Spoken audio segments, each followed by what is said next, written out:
Sorry about that. I was just setting up the Facebook. Okay. Okay. So I don't know how you'd like to start. Oh, we've got Black Culture Radio there is on the background. So we'll be streaming live on Black Culture Radio on the Auntie Jean Zone. So welcome to everybody who's listening on Black Culture Radio, which is all the W's, blackcultureradio.com. And a big rise up to Brother Leon there. Morris, was you in last time, Morris?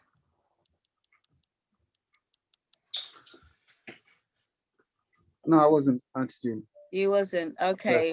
So what we're gonna do is gonna see how many newcomers there are. Angela, I think I recognize Angela's name from last time. Okay. All right. I'm away in the background. Trisha, I think Trisha was here last time. Okay, Angela, how you doing?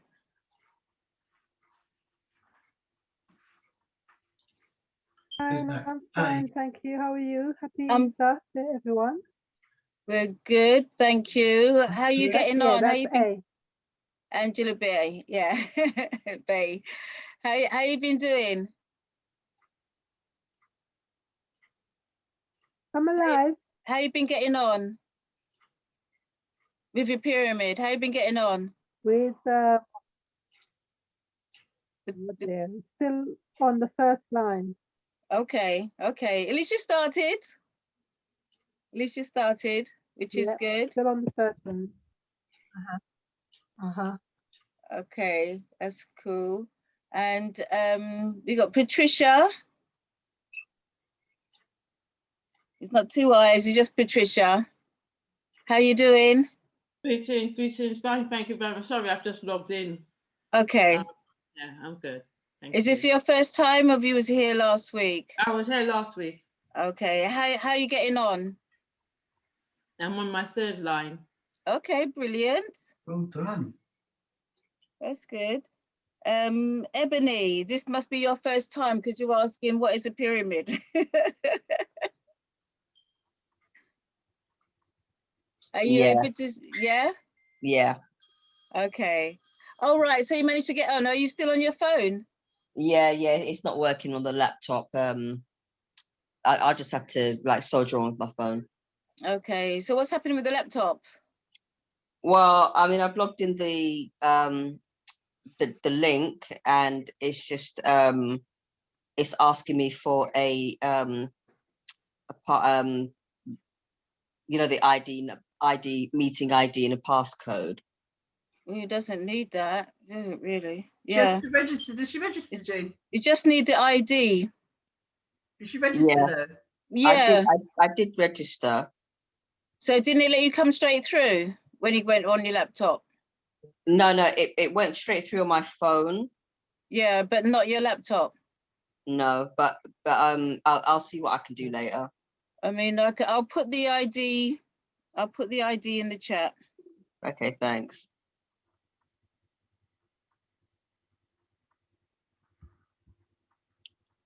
Okay.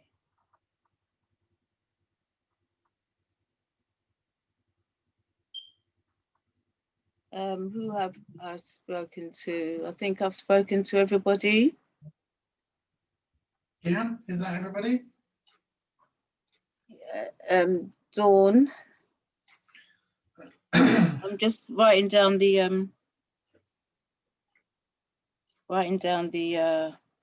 ID. 28. I'll get 5 from 48. 8.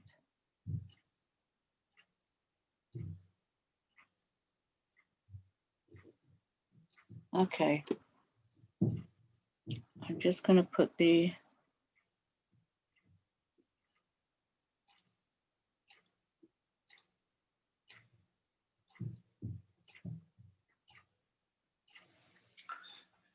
okay. All right. So 3. Chat.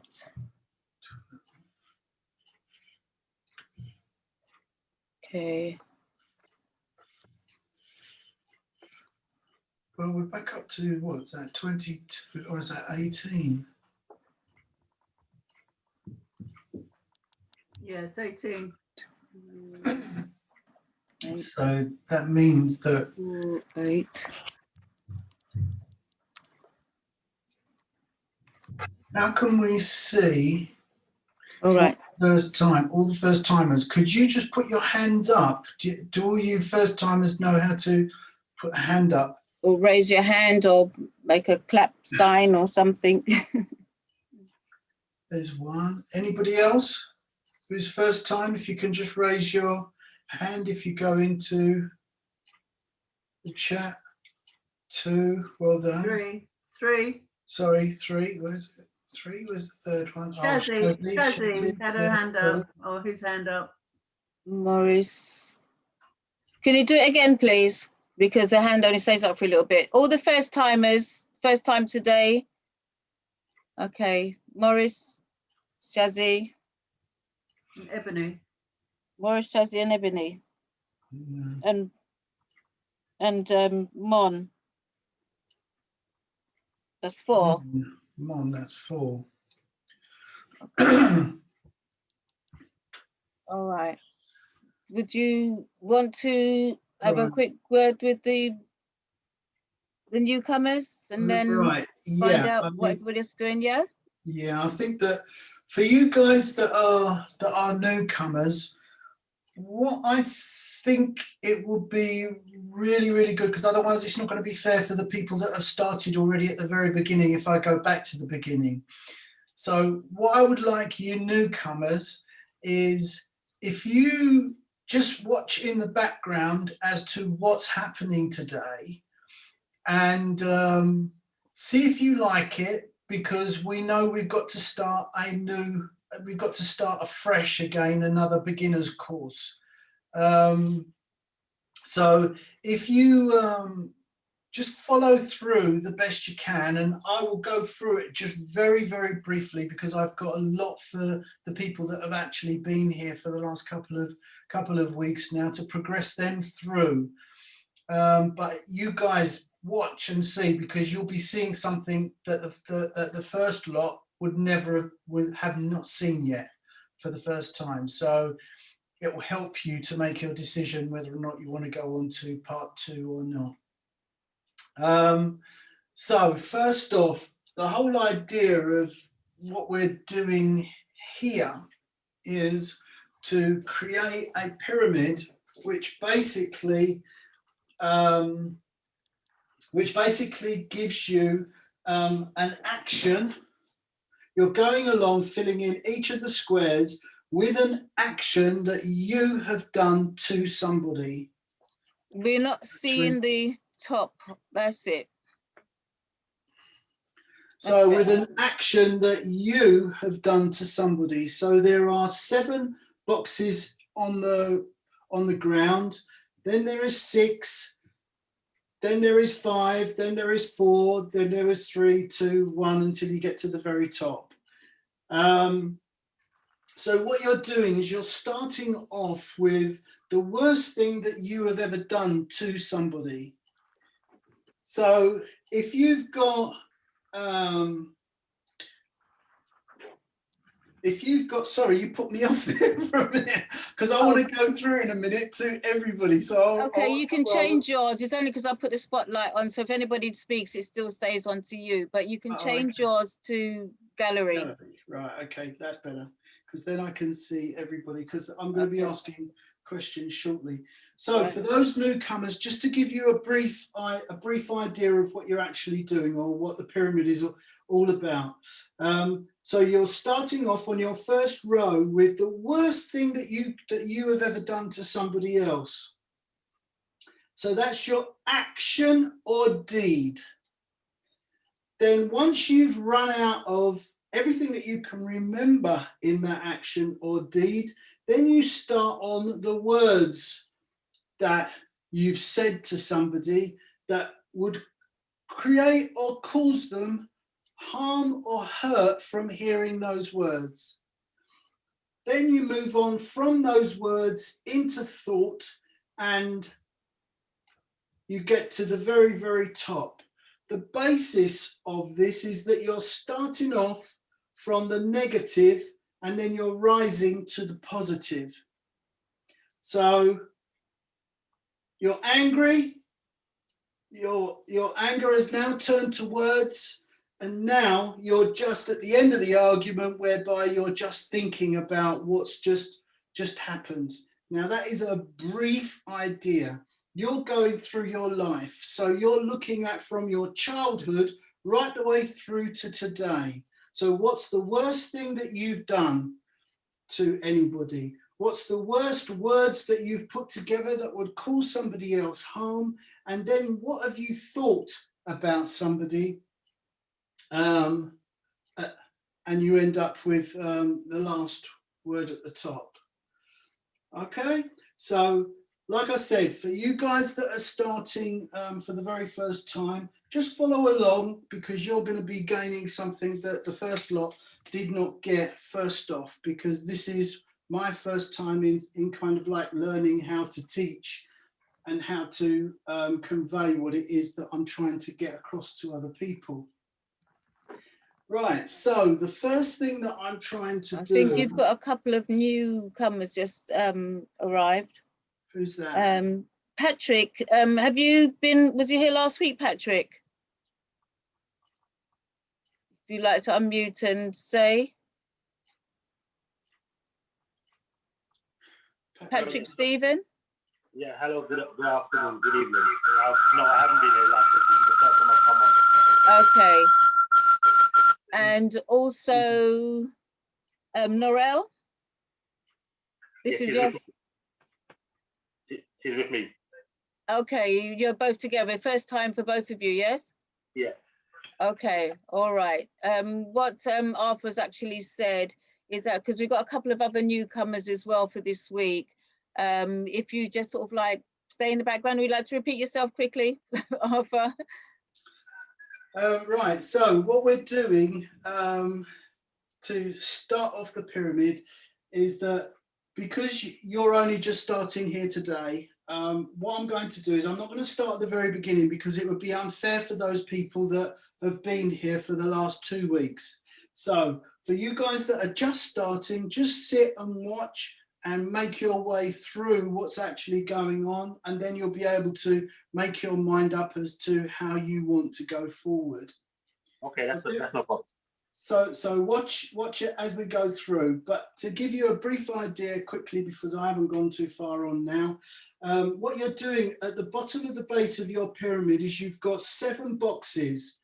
Now those 7 boxes reduce to 6, 5, 4, 3, 2, 1 to create your pyramid. In the pyramid, you are now going to be starting off with your words, which are the worst things that you've done to somebody. After you've gone from an action or a deed that you've done to somebody, you then go on to the words. So whatever it is that you have said to somebody that has created a problem or anything that's untoward for that particular person, then once you've done all the words, you then go on to thought. Okay, right, so for you guys that were here last week, what I want to do is I want to just show you, because I think they're all at different levels. You want to find out how they are, how they got on? I think that one of the newcomers wouldn't have done anything, would they? No, not the newcomers, but the people who've come, because I think somebody said that they've done the bottom line and somebody said they've done a couple of lines. Okay, so all those people that are struggling with actually putting the words in, can you just unmute and just speak one by one? See, I don't really want to put everybody put everybody up. You don't have to give out any details. Yeah, anybody who's having any difficulties? Pedro. Okay, so I'm understanding we are doing, the first line is the worst thing you've ever done, as in words like that As you've in physical. As in physical. So you've got action or deed. Yeah. Okay. So what action you have done to somebody? What's the worst thing that a human being could do to another? And that is kill somebody. Okay, that's what you said. Yeah. So the next thing that you could do with somebody, and I don't want to be putting words in your mouth, but it could be actual bodily harm where you actually hit somebody. Okay, which is less than less than killing somebody. Okay. And then the next one would be maybe mental abuse. I don't know. Yeah, okay, let's go for that. Then that's mental abuse. So then you would go along with mental abuse. After you've done all of those physical sides, then give me a word. It's the worst thing you've actually said to somebody. That's the second half of the pyramid. Yeah, but it can, depending on how bad you are or what you've done, you can fill up all of those 7 boxes with all the physical stuff. Yeah, and then it moves from the physical to verbal. What's the worst thing you've actually said to somebody? And then the worst thing you've ever thought of somebody, going from the worst going up. So it moves, so it's gradually lightening your load, so to speak. Okay. And then it goes up to the best thought, isn't it? Is that something like that? Yeah. From physical to verbal to thought, the worst thought to the best thought.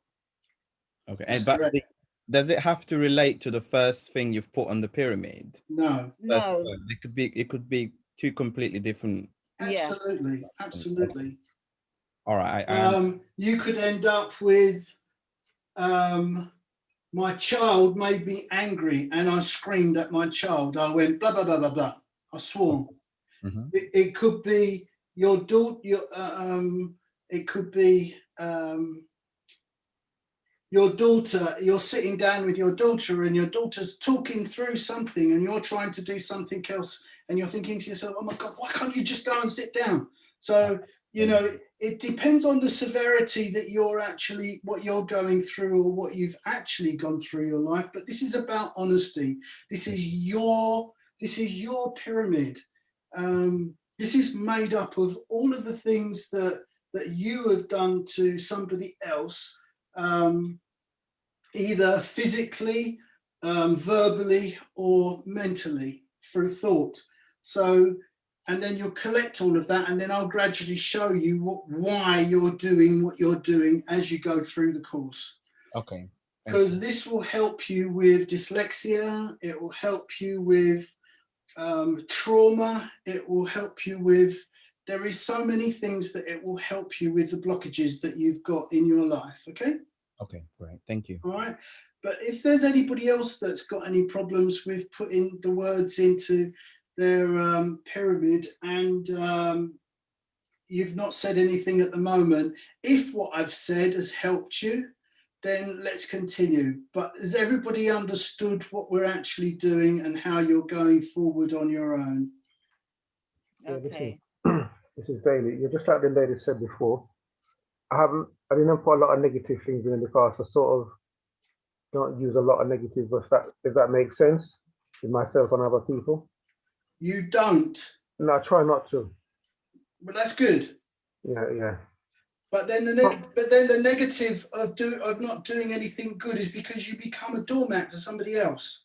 Yeah, I was thinking about that, yeah, but I don't really become a doormat, if that makes sense. I sort of ignore then in that case, then you must have said something or screamed or shout, even inwardly, with regards to everybody. With regards, maybe I'll go back and sit down and think about it, after and say, Yeah. Okay. All right, cheers.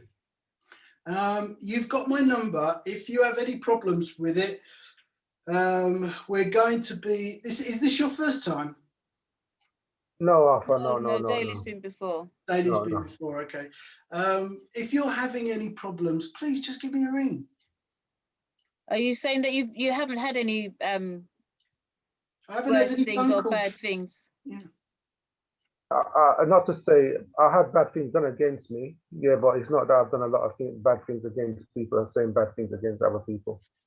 Well, you don't have to have a lot of bad things that you've actually done to somebody or thought of somebody, but just put in, you know, the worst thing that you've ever done and the worst to the better things that you've done, to the worst thoughts, right, to the better thoughts. So Yeah. you probably have a little bit more positives going to the top than others. That's right. Your positive could be starting on the next line. In fact, your positive could be starting the second or third word. Okay, right, Yeah? right. But what you're doing is you're going through it all, looking Mm-hmm. at your childhood right the way through, if you've been through divorce. Yeah, and that's what I thought about down on the bottom as a child. Yeah, okay. Yeah, because it's about you. Yeah, it's not about what has been Other done to people. you. It's about Yeah, you. that's So what I was you're saying, you're looking within. So you're helping to heal yourself from within. Yeah, not what other people done. Yeah. Okay. Cheers. Okay. Yeah, not what people have done to you, but what you have done to them. All right, Sister Patricia, and then Angela. I think something that actually made, it made me think differently, because I thought the incident, like the worst thing that you did to somebody, and moving through the different processes, I thought that all the words needed to be related to that incident. No. However, Arthur has just said that that's not the case. That's correct. Yeah. And my apologies if that is what I actually have led you to believe, Patricia, but no, and forgive me, like I said, I mean, like, this is the first time I'm teaching this, and I'm learning with what words I'm actually using, and you're pulling me up now so that I can remember what I've actually said and what have not been cleared. That's why I want your feedback, and that's why I need to have it, so that I can explain something that's relatively difficult. So as I said, it doesn't, the only link is that you're moving from the worst to the better. You're moving up the scale, moving away from the worst thing you've ever said or done and thought to enlightenment, so to speak, or the better thing. They don't have to be, oh, because I said that to that person and then I did this to that person. No, it's different people or different incidents, different times of your life. The worst thing you could have done could have been yesterday, or the worst could have done for somebody else could have been when there was a child. Yeah. Another person, the worst thing that could have been done was when there was a teenager. It doesn't have to relate to anything. It's just that if you can think and remember the worst thing you've ever actually done to somebody, that's what you put in a box. The second worst thing might be 10 years later or 10 years prior, or, something else. So it doesn't have to go in chronological order either. That's right. You can jump to the worst to back to the good, better, and back over again to the next step. Yeah, because I mean, if you look at it logically, I mean, somebody's already mentioned that if you use we've said that the worst thing that you could do is kill somebody. The next one is ABH. Well, in the scheme of things, verbal abuse, verbal abuse could possibly come next. On there. Or a slap or a hit or a punch or a kick. Exactly. Or even if you chuck something at somebody. I mean, that's the worst thing you could have done. Yeah. Yeah. Or push somebody. Pedro? Sorry, so it's like a kind of like a traffic sign system. So you have the red being the severe, and then yellow, and then going to the green. Is that what would the green depict to you? So the green would be the top part of the pyramid, the faults, the good deeds, or the lesser deeds. Yeah. And then the red being that, like you said, whirlwind, murder or, I don't know, physically, you know, abusing somebody. Yeah, Less- those are the bottom boxes. Those are the lesser boxes. So there's 7 at the bottom. That's where you put, as you said, I suppose that would be your red. You put all the worst things that you've ever done Okay. in those boxes. But if you haven't done too many bad things to too many people, then you may only find you fill 2 of those boxes or 3 of those boxes and not all 7. And Oh. then you become from the physical, what you done, worst thing physically done to somebody, to the verbal. What's the worst thing you actually said to somebody? Mhm. Yeah. And then you move up to the worst thing you've ever thought of somebody or thought of something. As I said, it doesn't necessarily have to be a somebody. It could be a thought of something. It could be the government. Yeah, yeah, it could be. Could be a next door neighbour. It could be your workplace, your boss. What's the worst thing you could have thought about your boss? Yeah. The wife locked you out the other night for coming home late. All right, thank you. Okay, cool. All right then. So, Patricia, did you still have another question, or was that? No. Sorry, I forgot to put my hand down. All right. Is that everybody? You've done it again. Anybody else got a question? I know there's a couple of newcomers have actually come in, but basically we're just going through. I think you got the gist of what we're doing with the boxes. It's 7 boxes. We're making a pyramid, 7 boxes going up to 1. So the bottom is the worst thing you've ever done physically, and then moving forward. And as you're moving up, you're going to the worst thing you've ever thought, said, to thought, and to the top you get to, you know, the best thing that you've ever said to somebody. And we'll talk to you about setting up a new course for the newcomers that's actually joined us. Arthur? Yeah. Okay then. So what we'll do then is we'll move steadily on. Now, what I'm going to do here is I want to demonstrate to you an action, something that's happened, okay? Right, so I've picked a cloth, so I'm going to put the cloth there. Sorry, gone too far forward. Sorry, I'm going to think of, sorry, I actually went straight too far forward there for a minute. Cloth is right down there. Right, so here we go. What we're doing now is I'm looking, what I want from everybody is if you unmute yourself, and then I want you to shout out words from an incident that I am about to give you as to what words are missing, okay?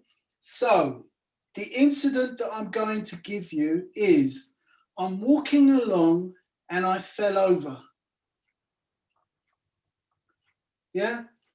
The incident that I'm giving you is that I'm walking along and I've fallen over. Yeah? Pain. So, what is going to come to your mind first? Now, what I've put down here so far is I've put down fall is my first word. Second word is I've hit the floor. Third word is I've reacted in some way. Fourth word is I've said something. So as I've fallen, I've gone, oh, damn. And the last word is that I'm sitting down on the floor and I'm thinking about something. Now, could you all tell me in your own words what other words would come to you if you were in that particular kind of action. What words have I got missing up here? So I've got fall, hit, react, say, and think. So if you can just all unmute and just give me, this is where we all get a bit interactive with each other. So I don't want everybody to sit back in their chair now, or whatever it is that you're doing. I want you all to help me to put the words up there that need to be up there for that particular action. How am I going to get up? Why me? I'm in pain. Wake up. Picked myself Silly, up. I feel silly fall on the floor. Why me? Picked myself up. Picked myself up. What was the next one? I'm in pain. I'm in pain. Next one. Ouch, that hurt. Ouch. Ouch. Hurt. Yeah, brilliant. Next Now, one. have I broken anything? Have I broken anything? Yeah. I might need to see a doctor. Doctor. Yeah. Help me. Help me. Got that wrong. If I was an elderly woman, I would say, if I was an elderly person, Help. I'd say, what is this here, sir? What? How do I abbreviate that one? Come on. What is it? What is this here, sir? It's identification. So what should I put down here? This, What is this? Yeah, sir. What is this? is this? Is This. this? Yeah, Yeah, sir. yeah, sir. S-A-H. S what? S-A-H. S-A-H for Harry. Hey. What is this here, sir? Right. got it. What caused this? What caused this? Wow. That is the translation. I recognize that voice. What else? I put the other thing I put down Okay, was the first one for me, where you've got fall, I've got fear. Fear. Well done. That's a brilliant one. Fear. Embarrassment. And I've got Embarrassment, that's a good one too. Embarrassment. That's another good one. who's watching? laugh. Who is watching? Ah, who's watching?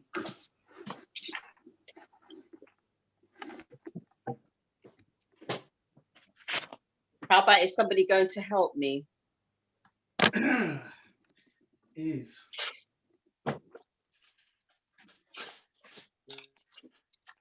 Who will help me? Right. You're angry, come up and shoot on. Brilliant. So we've got a huge amount of words here now, which is really, really good. Thank you very much. What I'm going to do now is I'm going to take 4 of your words and I am going to place them at the bottom here. So the 4 words that you guys have come up with, which is brilliant. Now that's a good one. Why? Me. The next one I'm going to put is going to be fear.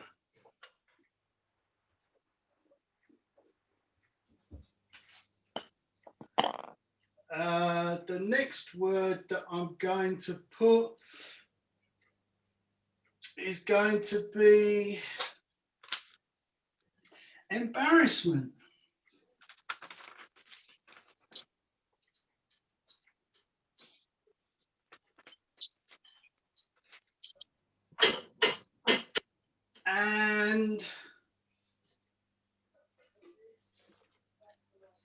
And then I'm going to put down who's watching.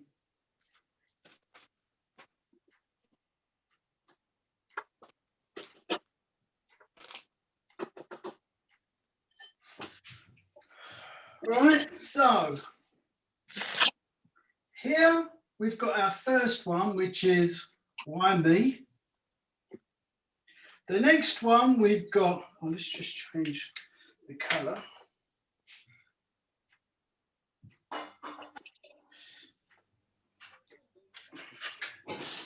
So the next one we're going to put is fear. The next one is embarrassment. And the next one is who's watching? Right, now, here's 4 good examples of how dyslexia, how trauma, and how these words are now going to be in your life for the rest of your life until you've dealt with those particular words. Now, from the moment you fell over, which let's say that you were 10 years old. No, we've got the word embarrassment and we've got who's watching me. Let's say that you're 20 years old. Yeah? So you're a 20-year-old male or female walking down the road and all of a sudden you fall over. Now, why me sticks with you.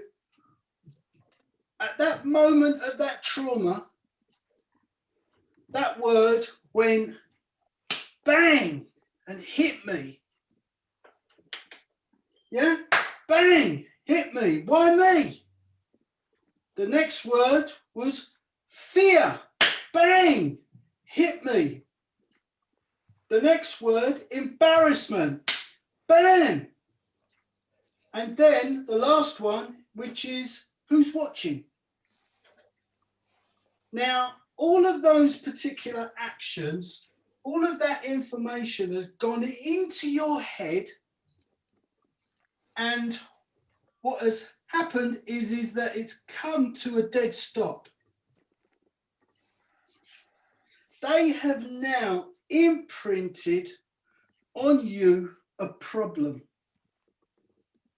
So from then on, when you carry on through your life, you are now associating these words, why me, fear, embarrassment, and who's watching. All of those words that come up now for the rest of your life until you deal with them are causing you a problem. In other words, you're at work and the boss says something, and he says something in front of everybody. Automatically, you will now say to what will hit you in your mind is, oh my God, who's watching?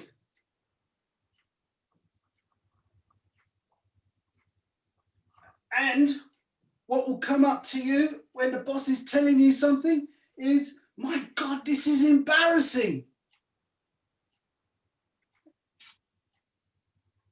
And what may come up out of it as well is the fear of what the boss is going to say. And then the other thing is, did I say why me? Who's watching? Embarrassment, fear, and why me? Why does he have to pick on me? So what you end up with is an impingement on those particular words coming at you. Now, the boss has started off by saying something to you like, Trevor, but he says it in a way that makes all of this go through your mind in a second. All of a sudden, the boss says, Trevor, and you go, why me? Fear, embarrassment. Who's watching? And all of these things tend to come at you all at once, but the boss hasn't said anything. But because his tone was in a way that impinged on you, something bad is going to happen purely because of his tone. So then you end up with this impingement coming on you, and you get into that point of dealing with that trauma all over again, even though the boss hasn't finished his sentence. And all of that happens in a millisecond. Now, the boss could have said to you 1,000,001 things. So let's come out of the boss, and let's say we've got school. The school teacher's gone, Trevor, no, Patricia. And because he said it loud, Patricia, you've gone, why me? Fear, embarrassment. Who's watching? Well, you know the whole school is watching you.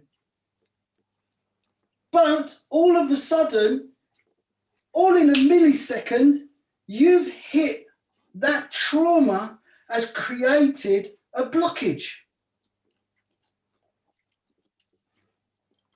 And now you're thinking to yourself,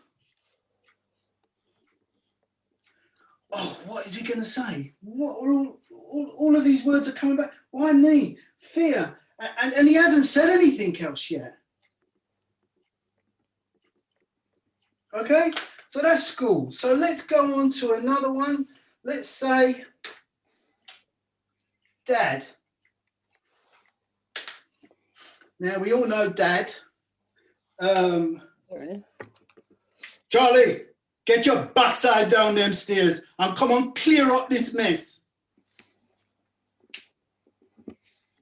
Now, did he have a drink, or has he been all right today? And you talk to your sister and you say, is he okay? Is he happy? Is it all right? Was it good? Is he in a good mood or what? Is he in a bad mood or what? But at that millisecond, what goes through your mind is, why me? Fear automatically hits you. Is he in a good mood or in a bad mood? Embarrassment now in front of your sister, and who's watching? Well, you know the whole family is watching you.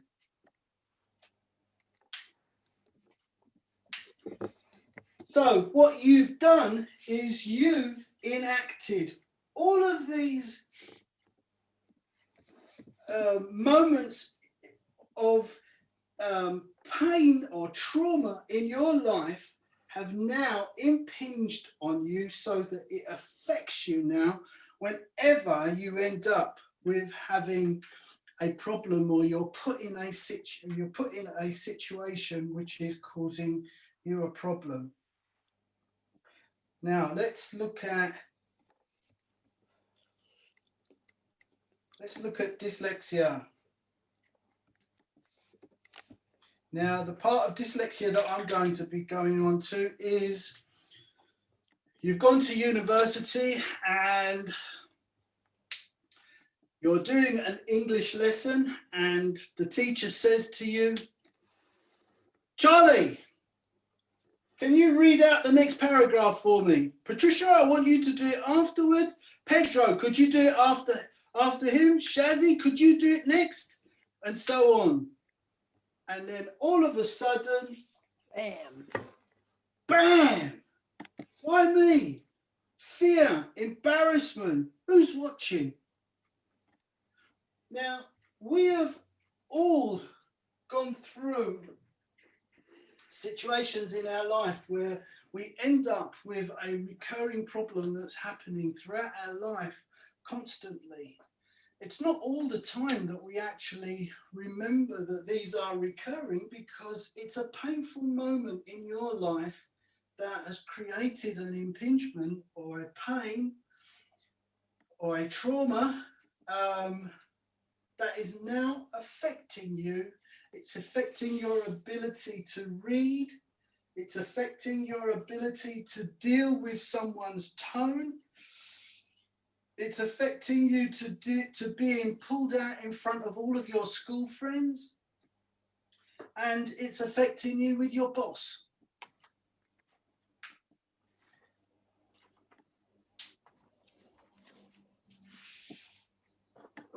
What happens after that trauma is now dyslexia. In one shape or another, what happens now when you get to that blockage and you're on the trauma, dealing with that trauma, what comes out at the end is all of that information going into the funnel and coming out, and you end up with nothing but confusion.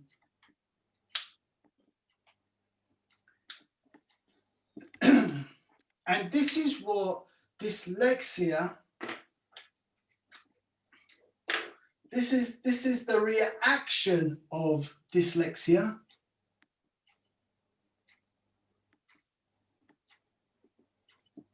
This is what it causes.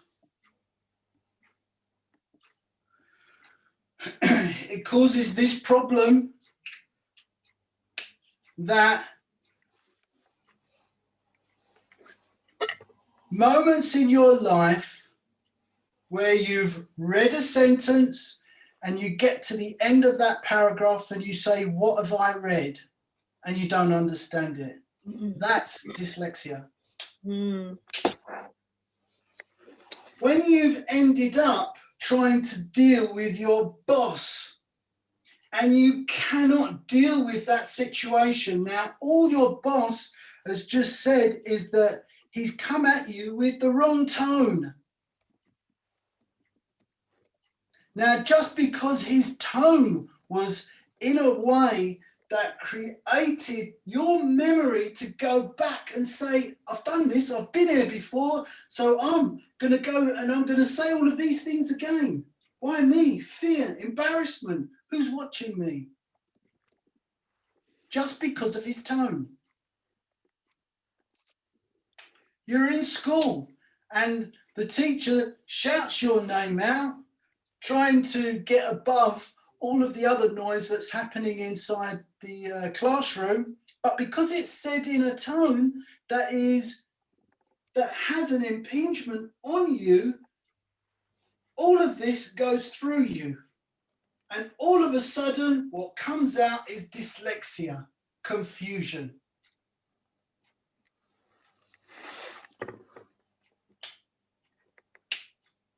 Your dad.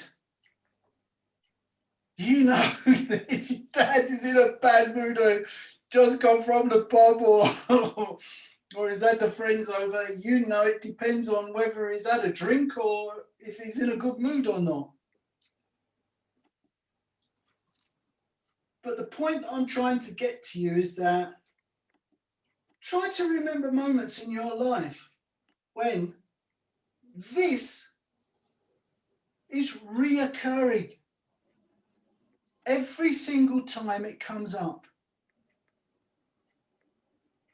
Now, I've used the word tone, but it could be, you know, the raised voice, like I mentioned before. It could be anything that's any kind of situation that you're put in that recalls all of these particular things that have happened to you. What comes out when you go through this, and this happens in a millisecond, and in that millisecond, you get to a point where everything just goes blank.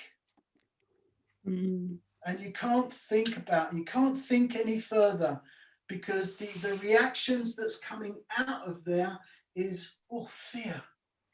Who's watching? Embarrassment. Now, the brain is very, very clever because what it does do is it will find a way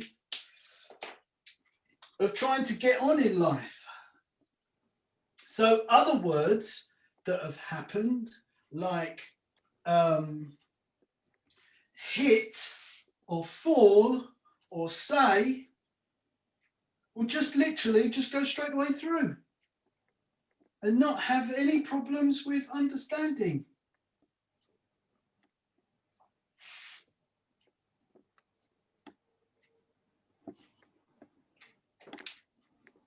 You may well end up hitting the word broken. Well, broken has not really created a damage here. So broken will go all the way through.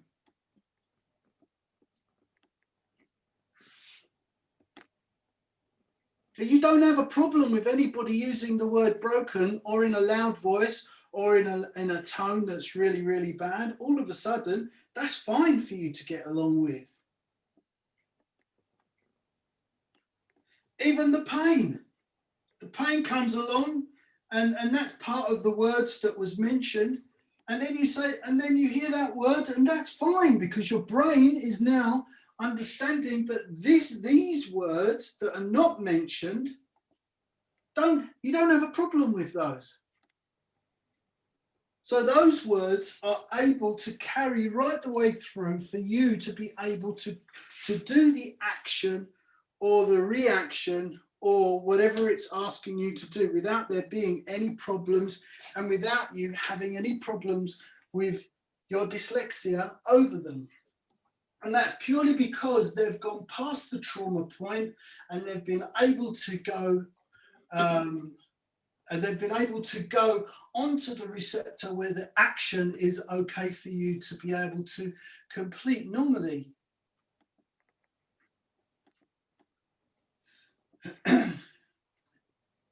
Is that understood by anybody, or is there any questions that you would like to say? Firstly, let me just ask everybody, can you all remember a moment in time that is, now that I've mentioned it, that is reoccurring? Yeah, I can. And then there's times when I need to do some reading and sometimes I just come like blank. Say again, sorry. You're making a lot of sense. It's like time when I need to read, either to myself or at home. Yeah. I want to do it, but I just come, like you said, just draw like I hit a brick wall.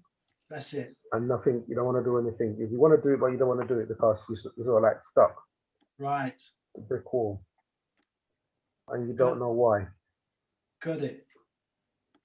Anybody else? Thank you for sharing that. Anybody else? I can say that during the lockdown, I was able to read again. I felt before lockdown, I was always too busy. So when I was reading, I couldn't take in as easily. But during the lockdown, I could relax. The pressures around me weren't there. And I was able to read books that I literally had on my shelves that I hadn't had the capacity to read before. Brilliant. Your name is? I'm here as Awa Africana. Awa. That is absolutely brilliant, because what you've actually done there is that you've said the words yourself. You've sat yourself down in a calm situation, given yourself a calm situation where you've been able to think through and start to read the things there. Well done to you. That's fantastic. That's brilliant.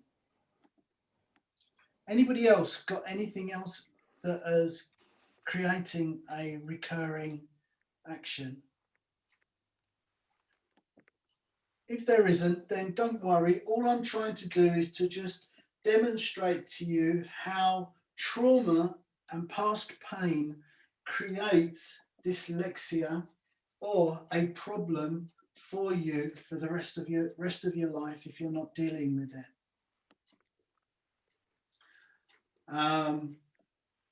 And hopefully this is what the course that I'm putting together now, which is the pyramid, and we're dealing with one particular aspect of it, which is this particular aspect of it, is dealing with trauma,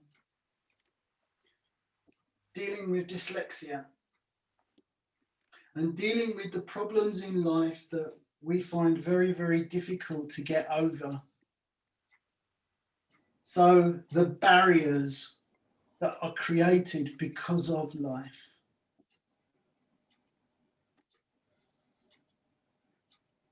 I hope that that is understood. And if you continue on the course and go through, I will show you how to remove that trauma and deal with each of these words individually. You will end up with the tools being able to remove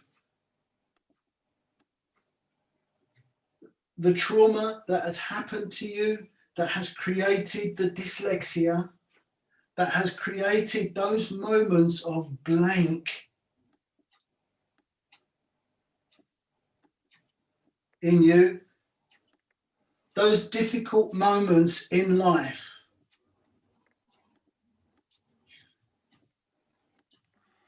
Now, I'm just going to deviate just a little bit.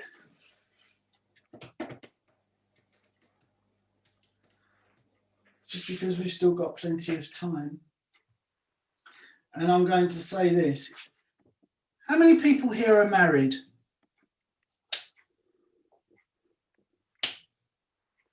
You just put your hand up? Put your hand up. Is that Nobody. no one? Is that nobody? Wow. Isn't that incredible? No, you could be married in spirit. But are you married? Yes, I'm married in spirit. You could be married and divorced. Okay. But that wasn't the question though, was it? No, it's not. I'm just asking. Right. So all right, does partners make a difference? Do you have to be married? No, you can have a partner if you've got a partner. In spirit. Okay. A physical we've all got partners in spirit. Yeah, that's what we're saying. Yeah. If you're not there with this body, you could be married in spirit. True. True. So who's got a partner, physical partner then? Anybody there got a physical partner? It's not, nobody's trying to catch anybody out. No, this is not trying to catch anybody out at all. I mean, please. If it is catching you out, can you see a word that is affecting you now? Who's watching? Can you see a word that is affecting you now if you can't answer that question? Barrier. A barrier, correct. So how many of you have identified with that barrier? What, the barrier to marriage?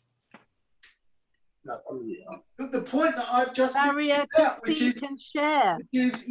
Your ability to share. Yeah, but we think it's a trick question. That's what we Suspicion. Can you please repeat the question? I missed the question. Sorry about that.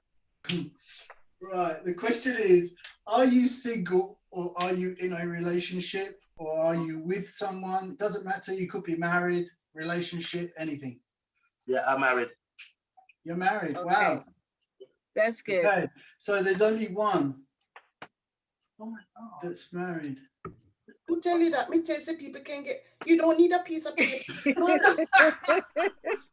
You're not listening. I don't know what kind of pyramid you're doing. You have a partner? Yes, in spirit. No, physical, not spiritual. Yes, that person there, but you know, physical with me. Okay. Okay. I get it. I understand. You're not asking the right question. So in other words, but you're still sharing the problems of every day with that person. Yes. Fantastic. Okay. So you do shopping too? That's a good. You must reconstruct your questions next time. Here. Yeah. Okay. I'll make sure. Just for you, I'll make sure I get those questions correctly. Right. So Blimey, I'm lost as where I was taking you with it. All right. The point that I was trying to get to was, how many of you had the problem straight away of who's watching if I own up? How many of you felt embarrassment because I've pulled you out and I'm trying to ask you to do something in front of other people? Thank you, Pedro. So I'm trying, and Patricia, thank you very much. So I'm trying to comment on it. I haven't put up hand. Go ahead. No, we're all grown people. So it's not a case of embarrassment anymore. It's a case of listening to what you're asking us and saying, well, shall I answer him or not? That's all. Okay. There shouldn't be anybody who's watching me. No, but I'm trying to create a situation here so that I can demonstrate to you that these words or these particular actions can impinge on you even now today, and you don't even realize it. That is true, but it depends how you were brought up, how you vision things as well, and how you feel as an individual. Very true. I suffered from acute shyness when I was so shy that even when the teacher, I could answer a question, I couldn't answer it. Yeah. So I've had to come about by dealing with that in life as a person.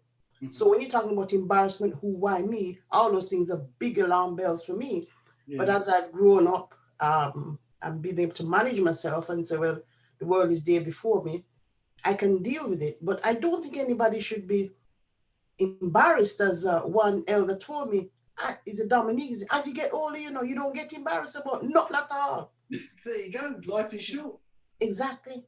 Can I just say that some people do, even as you get older. Some everybody's different. Yeah. Feeling embarrassed, not wanting to be the first person to say anything. Mm-hmm. And that's how we are. Some people overcome, some people don't. Yeah. So and some people take a little time to warm up, because you can be in an event and the people are asking questions and nobody wants to answer. But as soon as it's time for the event to finish, that's the time everybody wants to come in, because it's taken them a little time to warm themselves up, so to speak. But I see Pedro has raised your hand. You'd like to say something? Pedro raised his hand earlier on, just to admit that he's got a hand for a question. Yeah, I was gonna say, I think you do get embarrassed, because it's like at work, for example, if you're called to present something, you would have all those emotions, you would have all those feelings, and that would, instead of you focusing on what you need to do, you'll be focusing on those. Well, I find that you focus on those sort of things that you were saying. Yeah. Then it kind of it takes away from what you're supposed to be doing. Yeah. So all of a sudden you then become blank, and then you can do a few words. Yeah, I can do this, but the words that you actually want to say just become a complete blank. Yeah. Thank you again, Pedro. So I think that everybody more or less understands what's actually happening to you at this point where trauma hits to you. Now, I know that it's not going to be totally fixed on you, because all I've done is I've just opened the door for you to now go forward and from this evening, and you'll be able to go through every single day, and you'll come up against situations like these. On your phone, get your notes and just write down, yeah, when so-and-so did, but this is purely for yourself. And just write down all of the things of the impingements that are happening in your life as you go through each day, and just write down what's actually happening to you.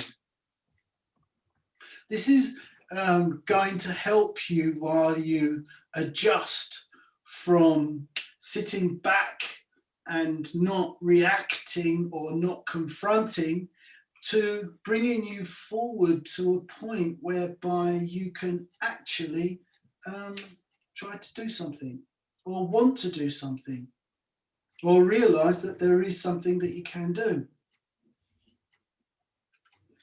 So write it down, and then it will help you throughout the course in order to help you to understand what's actually going on.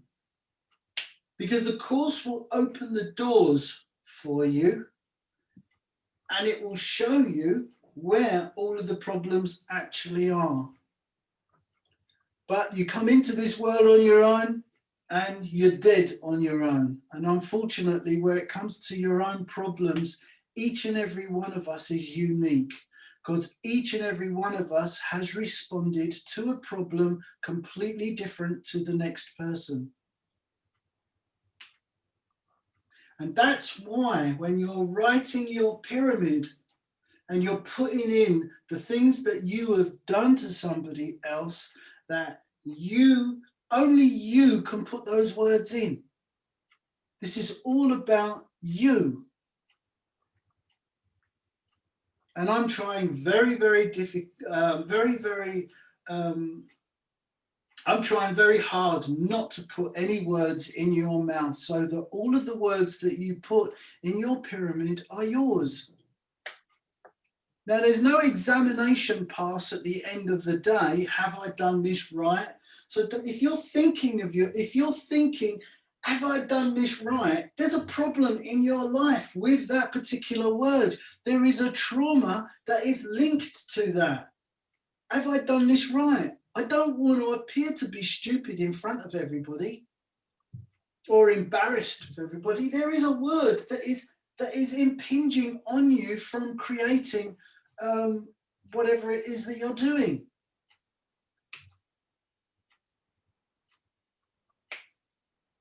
So try to look at that from this day forward on how words that are created or linked to trauma that is creating a dyslexia.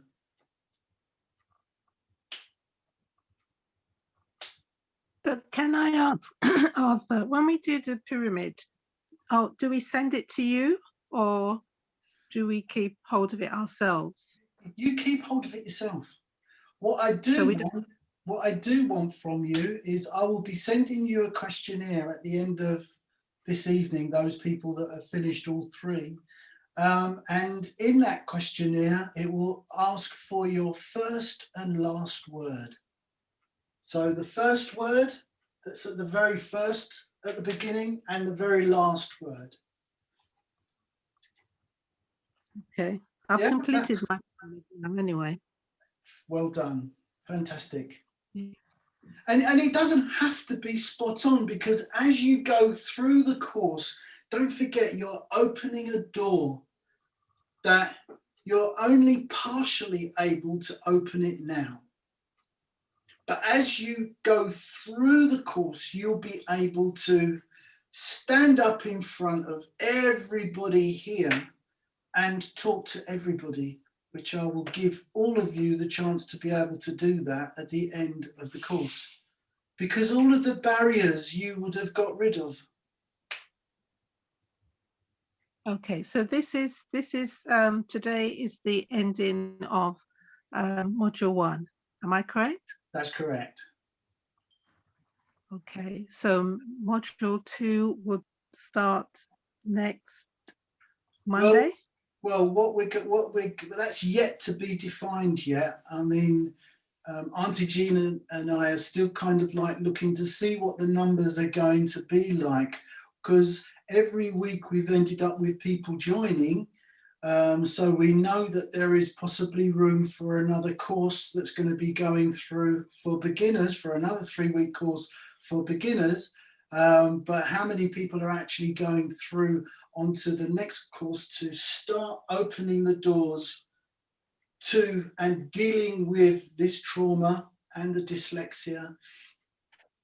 Okay, so perhaps could you say what we need to do to go on to level 2, or move on to? All you need to do is complete your pyramid. Then once you've completed the pyramid, fill out my, in fact, you don't even have to fill that out by then. It's just complete the pyramid and understand. So your level of understanding is you understand what a trauma is.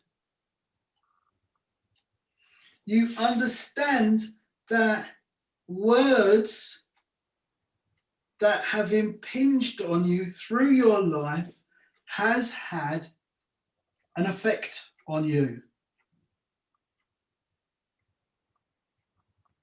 Could that be situations as well? Yes. That could be situations as well. That absolutely, absolutely. Anything that you find that is difficulty in trying to anything at all that you're finding difficult in life to deal with that has created a barrier, we want it out in the open. You need to be, I want you to be able to write those down in your little notepad or whatever it is that you're doing. When Auntie Jean says buttons, that really, really hurts. When my sister shouts at me, that really hurts. When my husband says blah, that really hurts me. Brother, sorry to cut you. As unfortunately, I hadn't done your 1 and 2. This is my first time. Yeah. So just looking at what you're putting forward, would one be able to, by taking down notes of how they feel and how trauma is brought about, are you saying it will some form of healing, it will heal us, or enable us to deal with the issues at hand? Exactly. That is what I'm hoping it will do, is that it will highlight a particular area in your life that perhaps maybe you're only looking at for the very first time. Well, brother, see, you come in, you're my daddy, and you call my name, and that is an issue. Yeah. Might turn around and say, stop calling my name. That's right. Back and say, stop calling my name. Yeah. So would not bring about some form of friction? Of course. Also, is war you looking? No, it's not. It's not war. I'm just looking at the way that it's affected you. See, there's going to be people here where their father has spoken to them and they don't have a problem with their father even screaming. There's going to be some people here that if you scream, they're going to go on the floor in the corner and they're going to scringe up and they're going to go ready for the blows. So you're looking at psychology as well? Well, I don't know if that's what you call it, psychology. I'm only just trying to explain. I'm only just trying to help you with what I've actually done.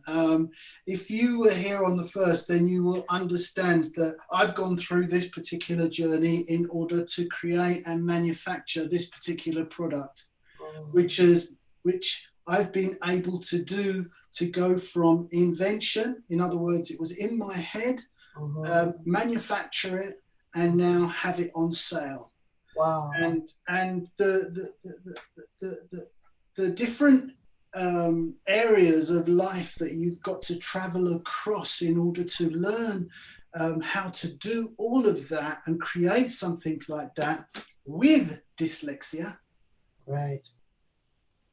Is what God gave me a gift to be able to write it down so I can, and I never knew that this is what was going to happen. I just knew that I was writing incessantly. And you're doing it beautifully, I must confess, very beautifully.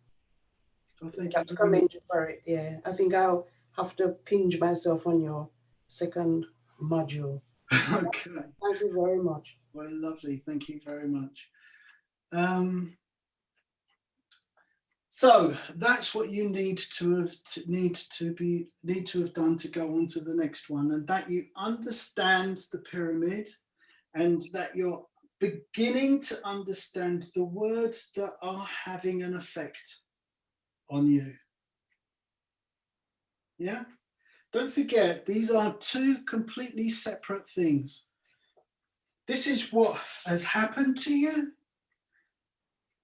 and this is what you've done to somebody else. You need to pull the thing up a bit because we can't see the top of the pyramid. That's it. Yeah? Yeah. So this is what's happened to you, and this is what you've done to somebody else. Yeah, completely different.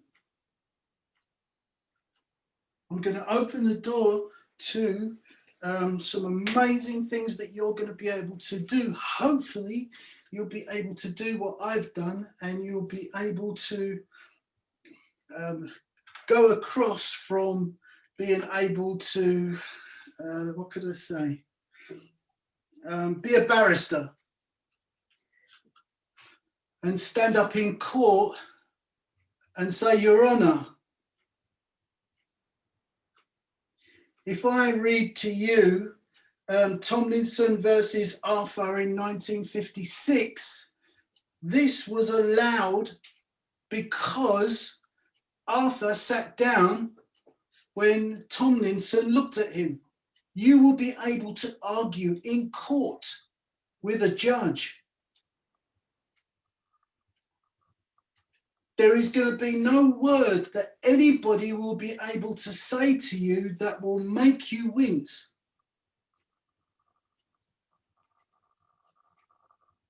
Because this is what it did for me, and I'm hoping that this is what it will do for you. You'll be able to stand up in front, people will shout and scream and shout at you, and yeah, you'll be able to cry, but you'll also be able to confront the words and deal with them and speak rationally, hopefully. Sometimes I'm not rational, as Auntie Jean will tell you. I have my moments. But that pendulum of swinging from anger and rage across to passive and being passive, you will be able to maneuver yourself across that range backwards and forwards. And that you will be able to deal with life a lot more easier than we all are now. And don't forget, I've been through all of this. And I'm able to write it down, and I'm able to hopefully be able to teach, which you guys are helping me and showing me the way on how to pass my words on to you correctly so that you understand it. But hopefully you'll be able to do exactly that. You've all got a speciality in something. You'll be able to stand up at the end, and you'll be able to get your whiteboard and do your stuff. So what you need to go on to the next course is understand what you have done to somebody else, and understand and have an idea of what words are creating trauma and what is creating a blockage in your life. And that's it. Once you've done that, you can start on the next course. Start to rewire everything.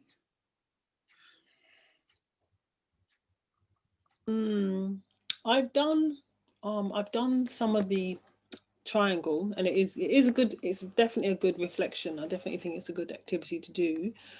But I'm pretty much aware of some family situations that cause me an enormous amount of upset, and that's a big issue for me. I don't know how to get over that using your method. That's, I mean, what you're proposing is of interest, but it's also telling me that I don't know whether what you do is for every scenario. It might not be for every scenario. it might be good for certain things, but not good for other things. So what you are describing is that, and correct me if I'm wrong, I don't want to put words in your mouth, is you are describing a situation, a family situation that creates a problem for you. Yes. So what you're talking about is this particular part.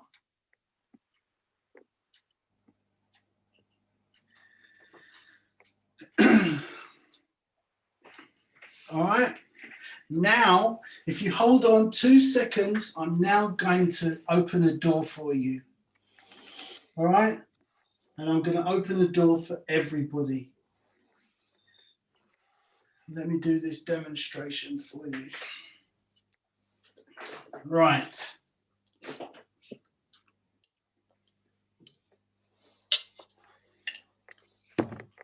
Here's a cloth. A simple cloth that I use for wiping that off. And there's the cloth.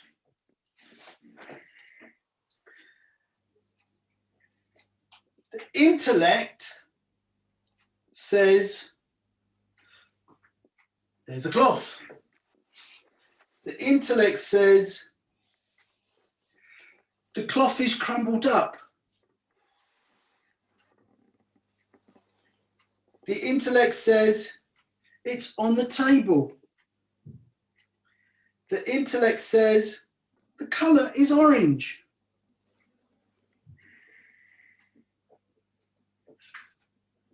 Yeah? Mm-hmm.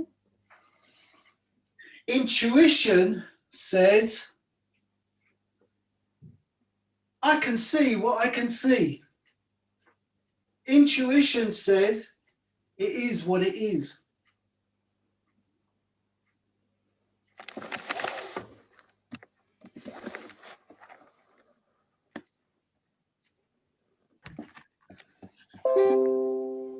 Okay? Now, the dyslexia in most Black people is hitting us on the intellect, because we are an intuitive race. We see something, it is what it is. There's no need for us to explain it. But the difficulty comes when you've had trauma and you've got to explain it. All of these barriers get in the way and stop you from being able to explain it. So let me do that again. Here's the cloth. The intellect says the cloth is crumpled. It's on the table. The color is orange. Obviously, I could go on and I could go on and I could go on. I can only see 2 corners. Or I can see one edge. Can you see what the intellect wants to do? It wants... Can anybody tell me? Talk and talk and talk and talk. Give you excuses. It wants information. Yeah. But you're saying you're trying to, the intellect wants you to express all of that. Thank you. There's the word. What's your name? Little more. Sorry? Little more. Little more.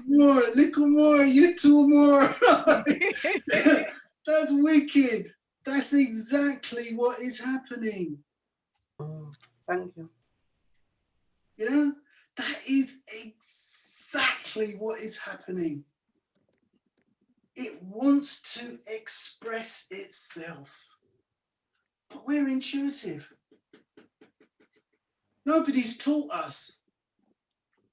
Nobody has ever taught us that our intuition is important.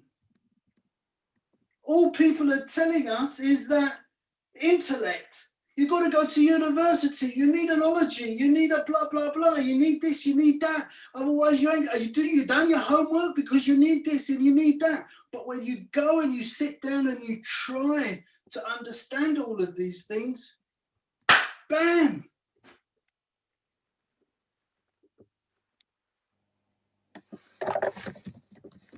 So I'm going to ask you, I'm going to go through it again, because this is the door this is the light bulb that's going to open for a lot of you. There's the cloth. The intellect says the cloth is crumpled. It's on the table. The colour is, it's orange. And the intellect can go on. Oh, I can see one corner. Oh, that's nice and flat. Oh, I can see it's got a textured surface. Oh, that bit is a bit dark. It's black. So the intellect wants to express, as that beautiful person just now came up with the perfect word.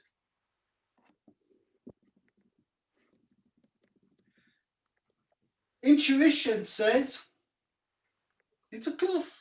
Where am I going with? You know where am I make all that phosphor?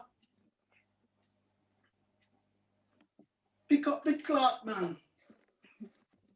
This is it. When we want to know where the edge can see is, how dirty the damn thing is, and the surface is a cloth, man. We don't want to know what the surface is like. And you have to excuse my patois, but you're understanding what I'm talking to you about.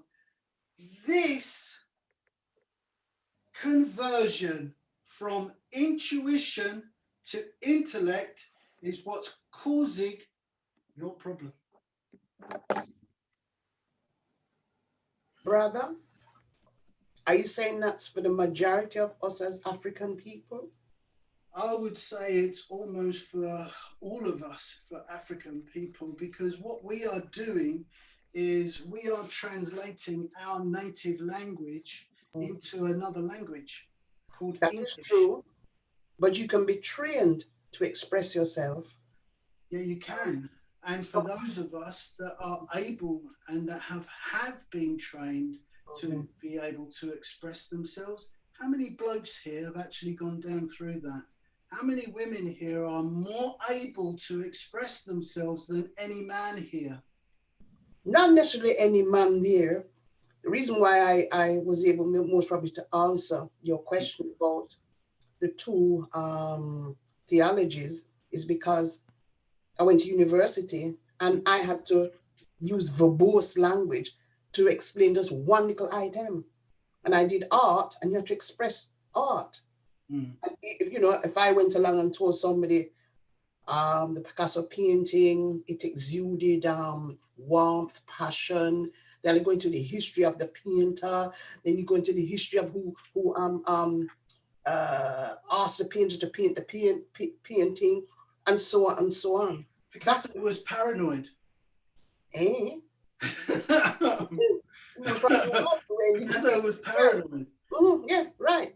You know, you even had to learn that as well. But this is what I'm saying. This is what I'm saying. You will be able to express yourself, because now you're actually seeing where the problem lies and what you need to do. I'm going to be showing you, this is where the problem lies, and God is going to help me show you how to deal with it. And trust me, once you've opened this door, there isn't anything that you won't be able to deal with. In fact, I'd like to say to you that you will find it hard to shut up, because you're going to be expressing yourself constantly.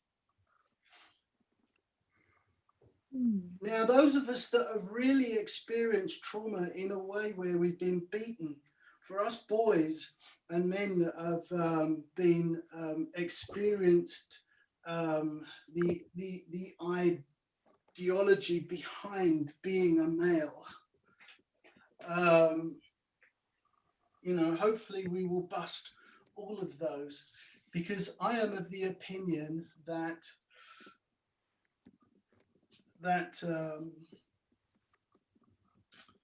expression is the gateway that we've had blocked, that stops us from dealing with our intellect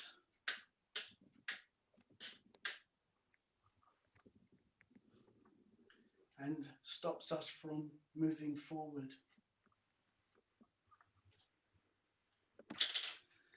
So, it's a question. Yeah.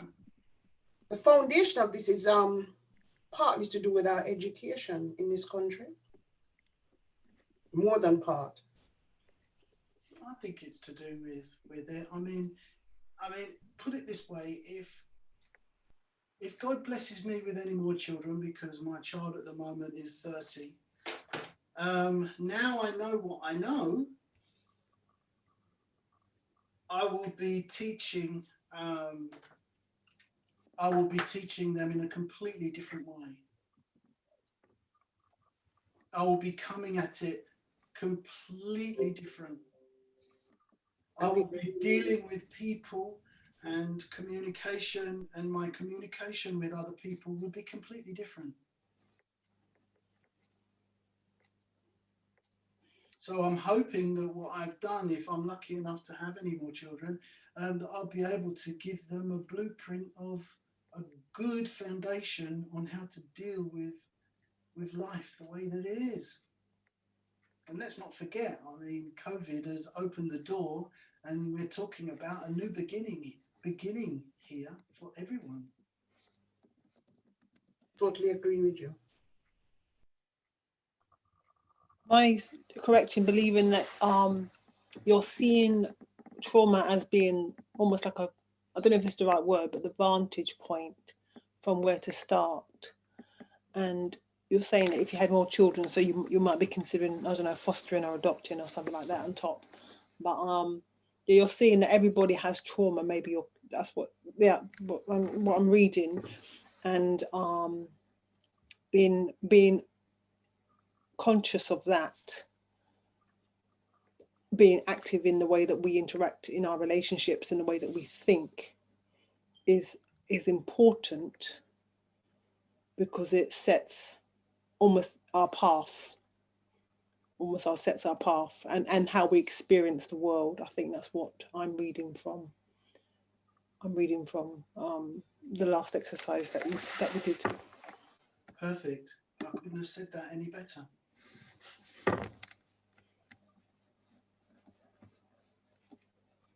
You know, once we know what the problem is, we can deal with it. But what we're being told, and this is no disrespect to anybody, what we're told is we're sitting down, and I had to say to Auntie Jean, and I hope he doesn't mind if he's listening, we was listening to a mathematician the other night, and I was sitting there and I was what is he saying? You know, and he was so fluent. It was blah blah, yeah, and x equals, and to have a family, you know, and this is the equation. You know, and then I'm sitting there and I'm going, Jesus, my God, to a dyslexia, this is another nail in the coffin. Yeah, I can do it. Yeah, I can do it. No, you can't. Because of all the barriers that you've had to deal with through life. Don't forget, I mean, the children of today are being taught by the police, and the way that the government is that you don't belong. They're out on the streets and they're creating problems because all of the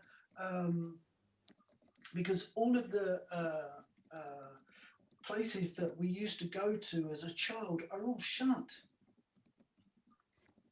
Auntie Jean and I were talking just the other day about what I was doing at the age of 4. I was allowed out on the streets at the age of 4. Could you see a 4-year-old going out on the street today? As a baby, I was putting the pram outside the door. I'm cleaning. Don't bother me for the next few hours.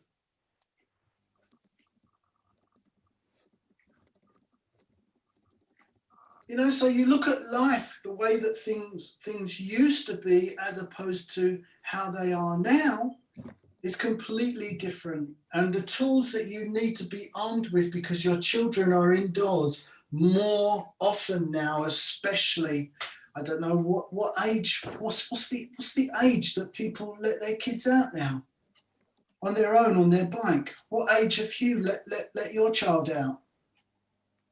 Well, there's the story of the young boy the 15-year-old who went missing. That just sows more fear, doesn't it? His parents said that the story I read was his parents said that he'd just been indoors for weeks and weeks and weeks, and then the day that he goes out, he goes missing. Oh gosh. So look at the things that people are dealing with now.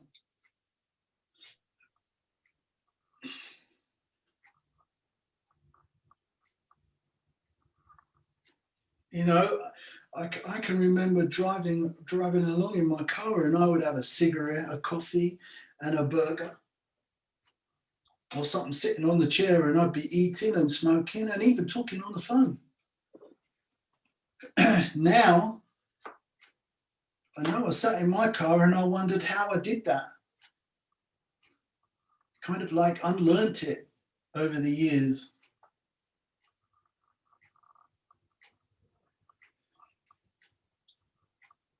So I hope that I've been able to open the door. So now I've opened the door to another part of what I'm hoping to be able to teach you. Something I haven't done at the beginning of the course, but I'm going to do now, is I'm going to show you. And I'm now going to open the door a little bit further for you. And that is the course. The journey of the pyramid is from intellect to intuition. But in our case, it's from intuition to intellect.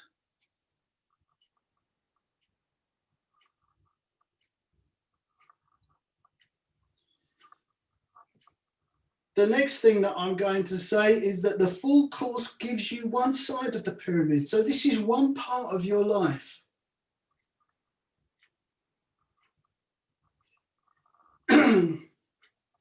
A pyramid has how many sides?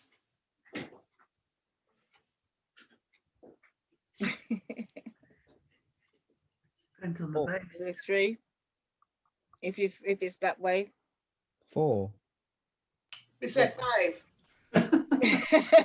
4. It's 5, isn't it? It's got how many sides has a pyramid, people? Come on. 2.4. 4. Well done. 4. You know, it depends how you design it, you know. It does. It does. There's always an opinion that will make it a 3-sided pyramid.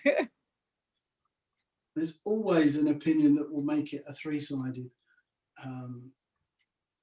pyramid.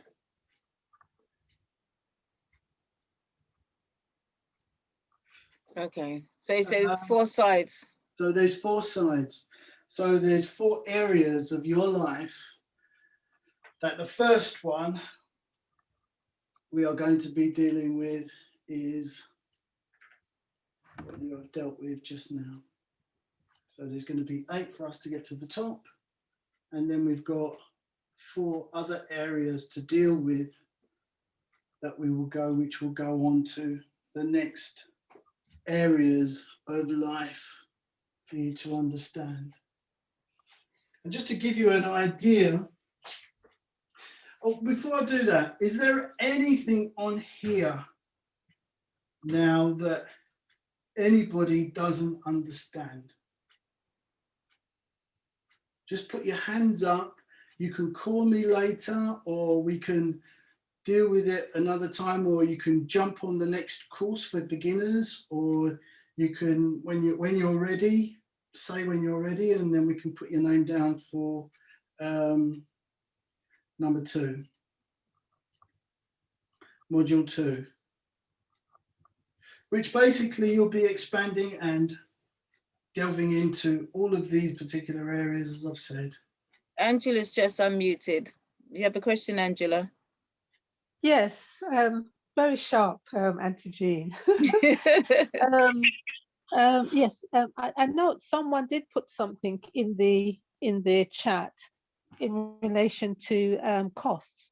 So obviously, when we move on to the second module, there's going to be a cost. Do Yeah. you think then talk about that now? Because I'm sure there's some of us here may want to move on to module 2, and so costs might be something we might need to think about. Sure.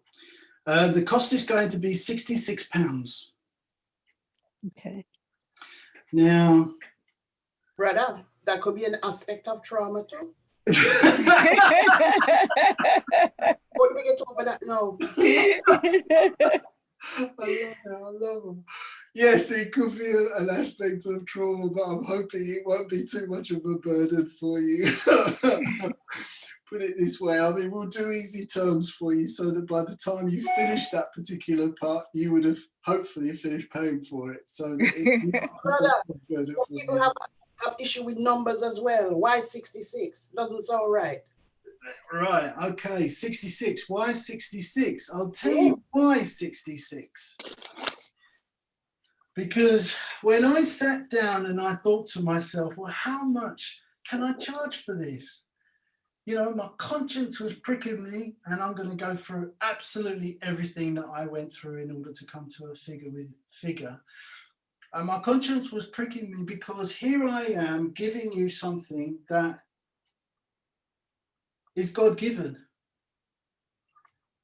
Here I am making you pay for something that is God-given.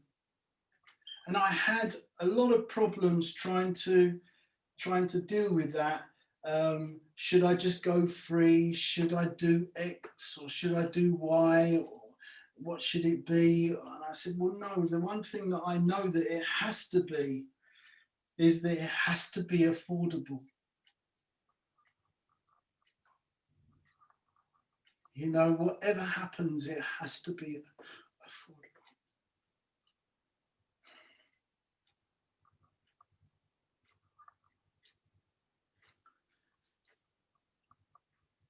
So that £66, that's for per Right, module or for all the modules? Sorry? Is that for module 2 and module 3 or just for one module? That's right the way through, sorry.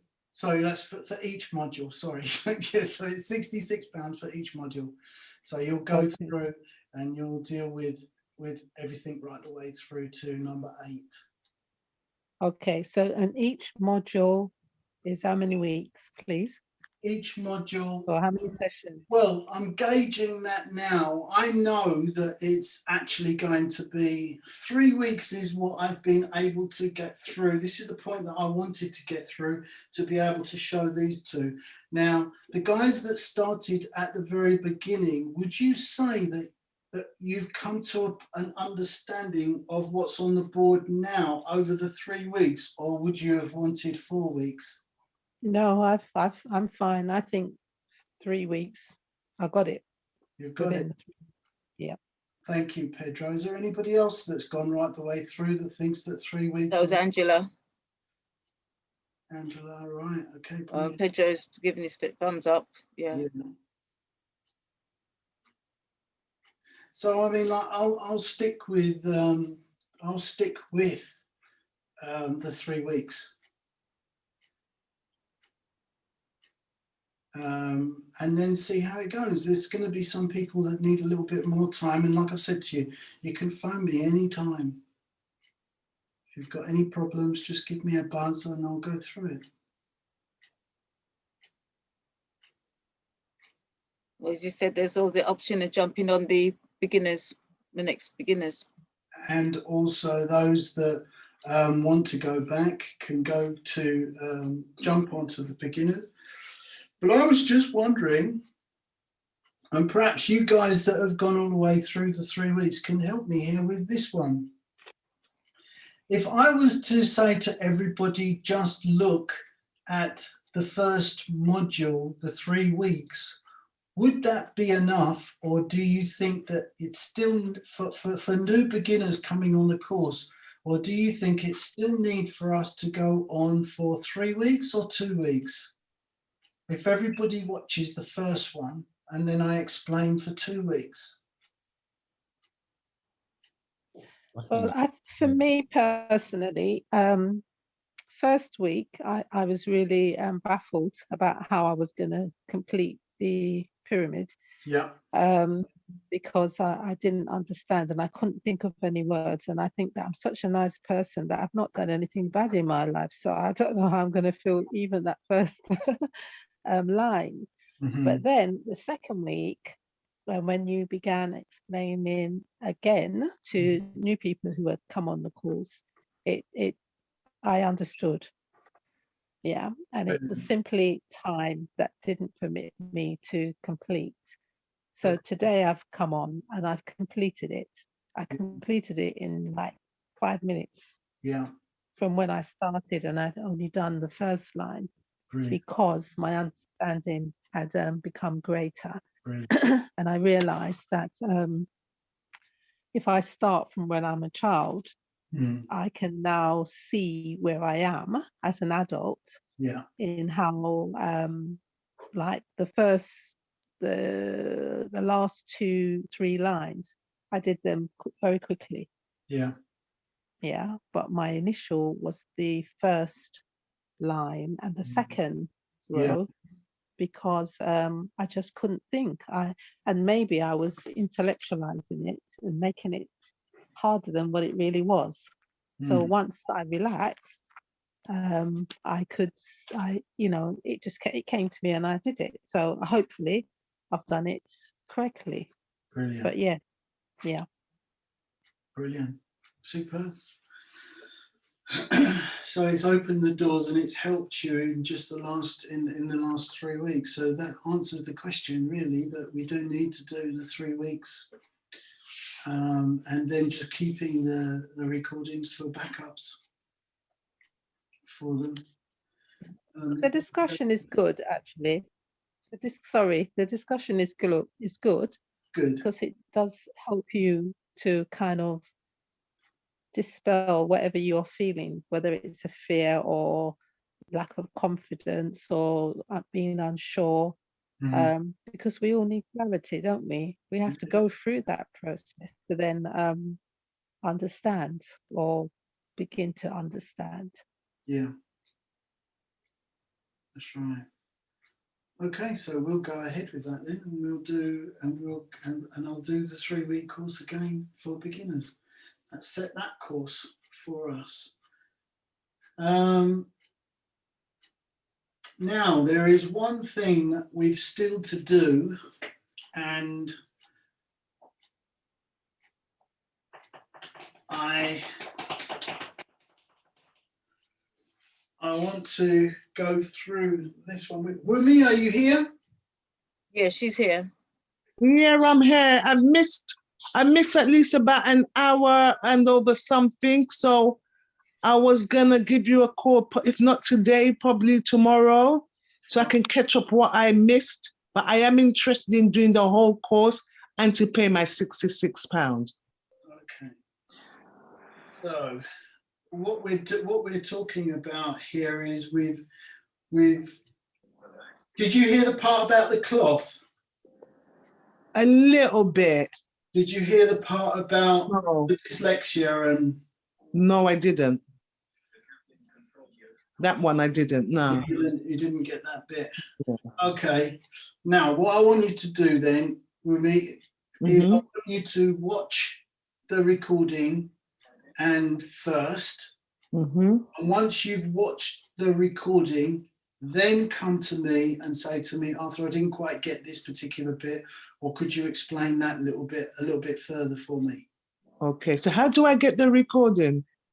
Auntie Jean. Go back to Facebook and Auntie Jean, and what I'll do is I'll upload this evening onto YouTube.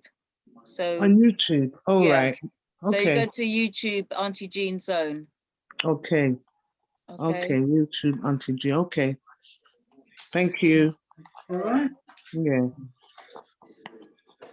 Now, there's two things that I want to do now. Now that you know that we are traveling from the intellect to intuition, or in our case, from intuition to intellect, I now want to intellectualize what we've learned so far. And what I'm going to do with that, Wumi, because you want to do, because you want to do a fairly technical course, which is all about being exact and it's all about an intellectual subject that you want to be able to pass on to other people, you will have to do everything that I'm about to tell you, all right? For the whole of the course right the way through. But for anybody else, Wumi, well, let me explain. Wumi wants to deal with, let Wumi explain it to you. So I've been trying to remember or what have you. Wumi, what is it you want to do? She's not there? Yeah, Wumi. What did you say? Say that again. Right. What I want you to do is to just tell everybody what it is that you want to achieve. I want to go to university to learn a school of natural medicine. I'm dyslexic. I didn't go to school at all. I came from a children's home, so I came from a very traumatic background. And I did try to go to university to learn international agriculture. I failed in the first year because I had to be very good at science.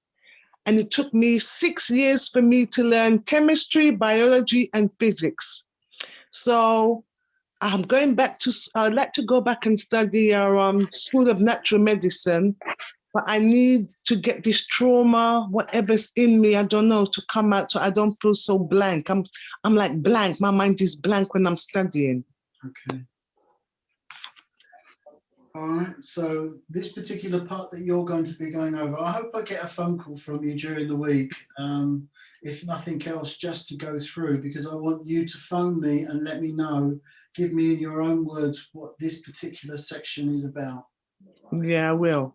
Okay, because of the trauma that you've actually been through, this is going to be of real importance for you. Okay, because this is where your blockage lies. All right. Right, so with that said, if you're just going through and you just want to be able to clear the blockages that you're going through, then I will go into that a little bit later on and I will let you know exactly how you can do that. But just to finish up today so that everybody is understanding what we are actually doing. Now, to go from intuition to intellect, we now have to, intellectualize the cloth. Okay, so how we are going to do that is we grab a dictionary, and what I want to do today, which is what I'm going to do, but I want you all to do this for yourself. It's going to be something that is going to be a part of the course if you want to go into the intellectual side of life from now on. You have to intellectualize everything that you're actually doing, and that is by understanding the dictionary.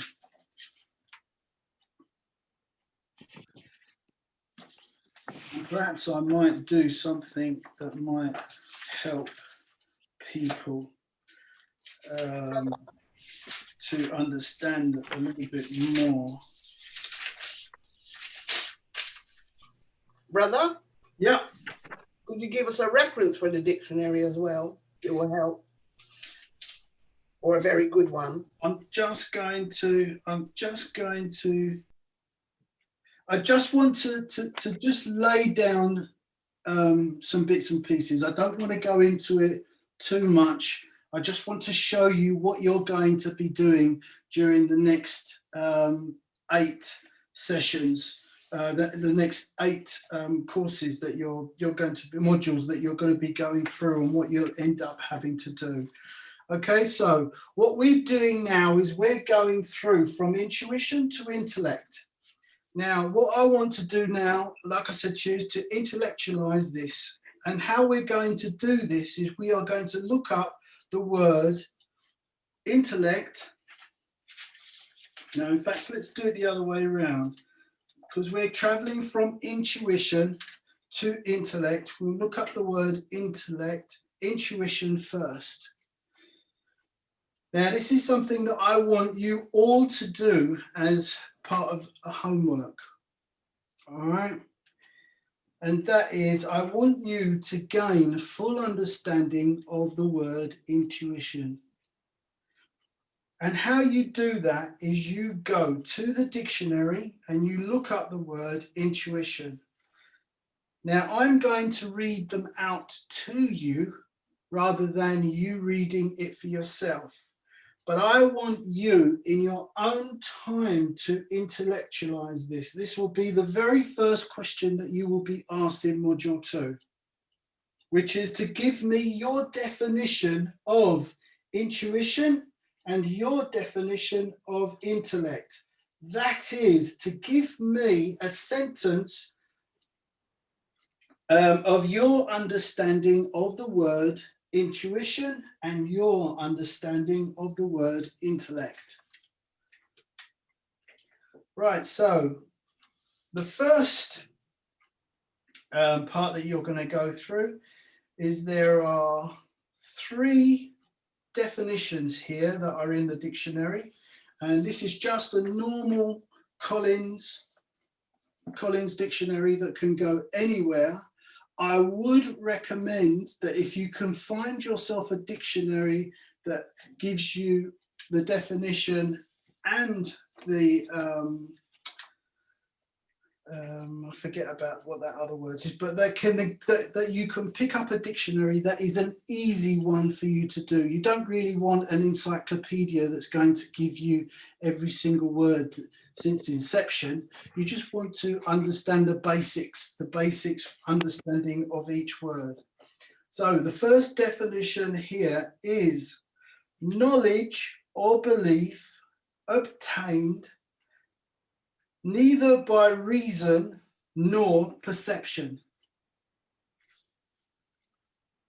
I'll read it again. Intuition is knowledge or belief obtained neither by reason nor perception.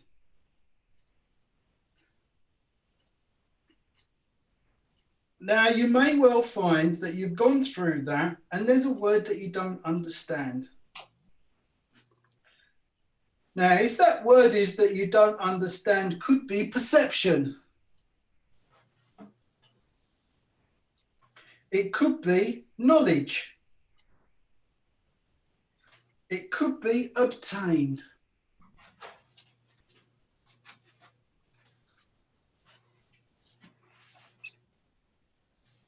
To understand that sentence, you must be able to give me in your own words another word that is understanding that particular word. Definition number 2, instinctive knowledge or belief. Intuition is instinctive knowledge or belief. Now, the key word there is instinctive.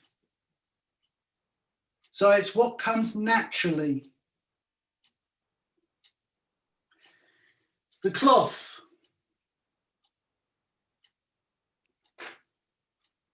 It is what it is. Instinctive. The next definition is 3. Hold on a minute. Is a hunch or unjustified belief.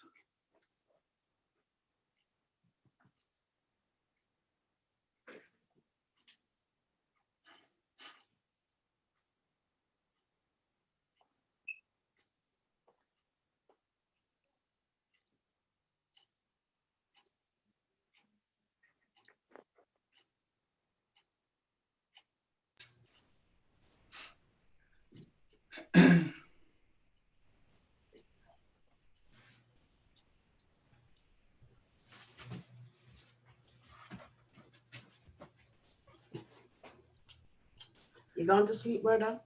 No, man. All right. We're still here. Yes, that's good. I'm just thinking. The next thing is, once you are now trying to intellectualize everything, depending on the dictionary that you get, and like I say, try and get a fairly easy dictionary that you can use, you will end up with the derivation. And the derivation is where a word actually started from. Don't forget, we come from Africa. And we are trying to translate a language that is not giving you an understanding of where the word came from. All we're given is the English side of where a word comes from. So in you intellectualizing a word, you may well need to go back to your language so that you can develop an understanding between your language and the English language. But brother, sometimes there is no translation of some African languages into European language. Exactly. I'm a poet, so I know how to get around certain languages by using poetry. And what's another word for using poetry? I would say a succession of words and sounds which enables one to express themselves. Okay, so there you are. You've created a way for everybody else to look at their language. If they can't find a word that will fit the equivalent in English, there must be a song that will help you. Yes.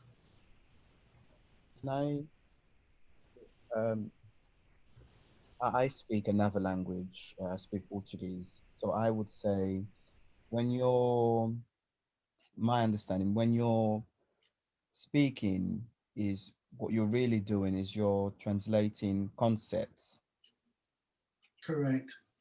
Or ideas or some sort of ideas, feelings, emotions, everything.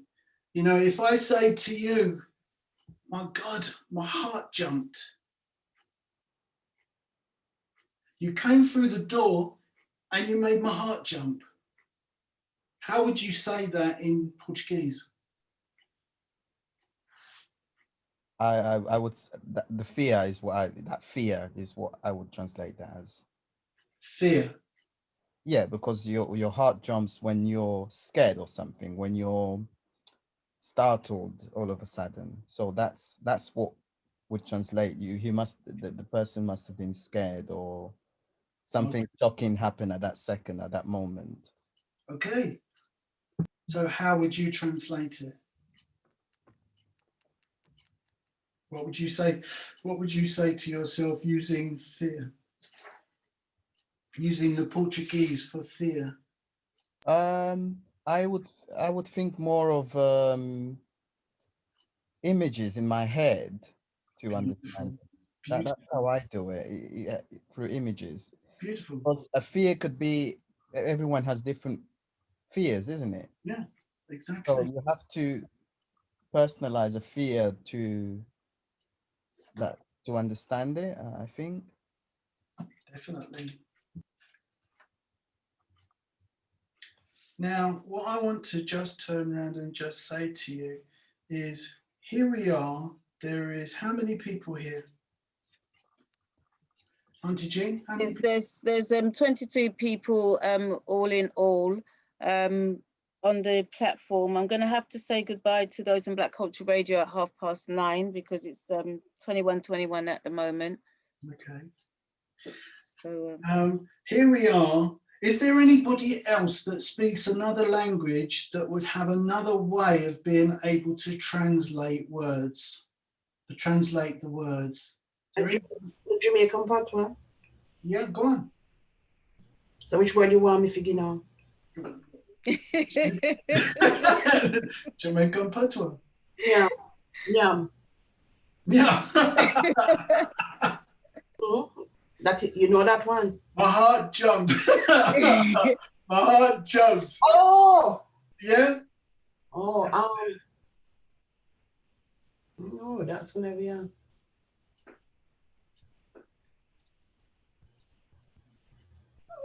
We say Kuya Misia. Say that again. Sorry, you got me there. Kuya Misia. Kuya Misia. Queer. Oh, what that mean? Queer, look here, queer. Oh, look there, queer. Thank you very much. I know the first part. What's the Were you second there? part mean? What's the second Were part? you there? Sorry. Were you there? No, Kuya Misia said, I said, look what's happened. I see I'm here, like you're saying. I'm here, look what's happened.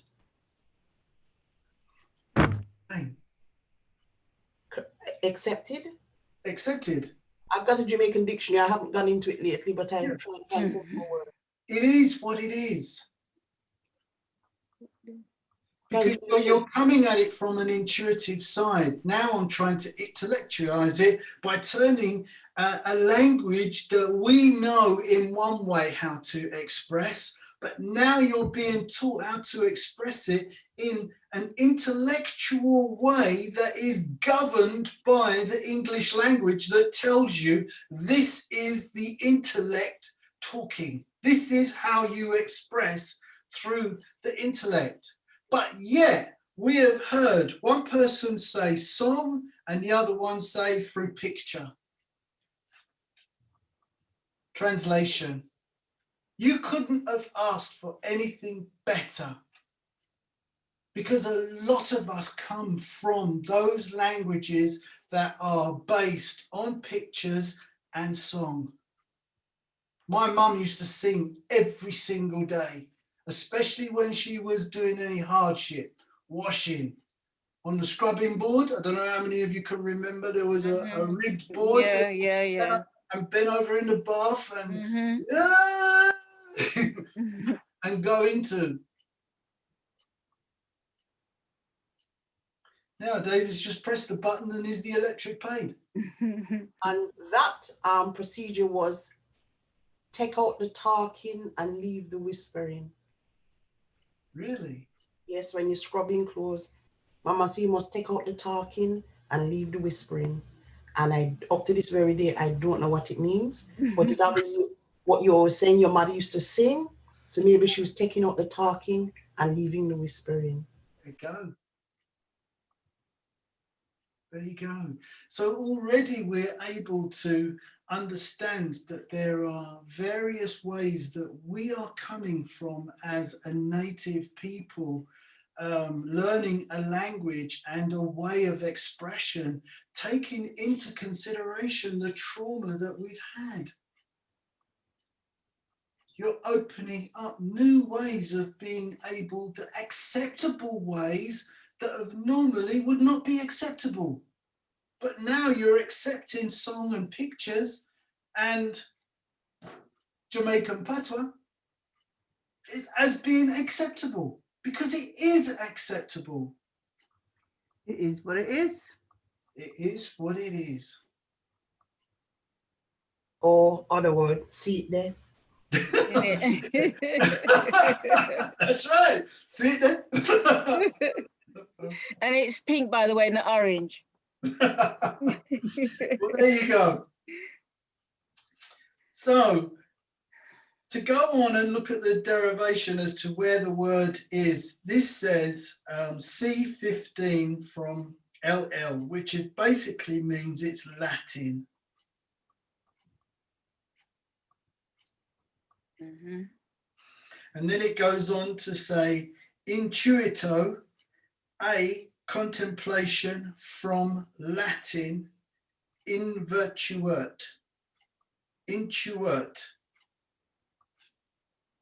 I'll read that again. A contemplation, from Latin intuit.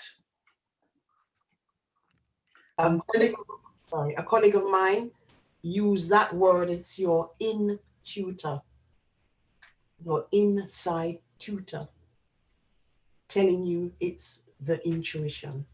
Yeah. Then it goes on to say, to gaze upon, from Tueri, Tueri, to look at. And then it goes on to another word. But the point that I'm trying to get across here is that for the first time in our life, we are able to speak in a group where we are accepting another language as being okay and acceptable way of expressing ourselves rather than English. Our intuition is coming first.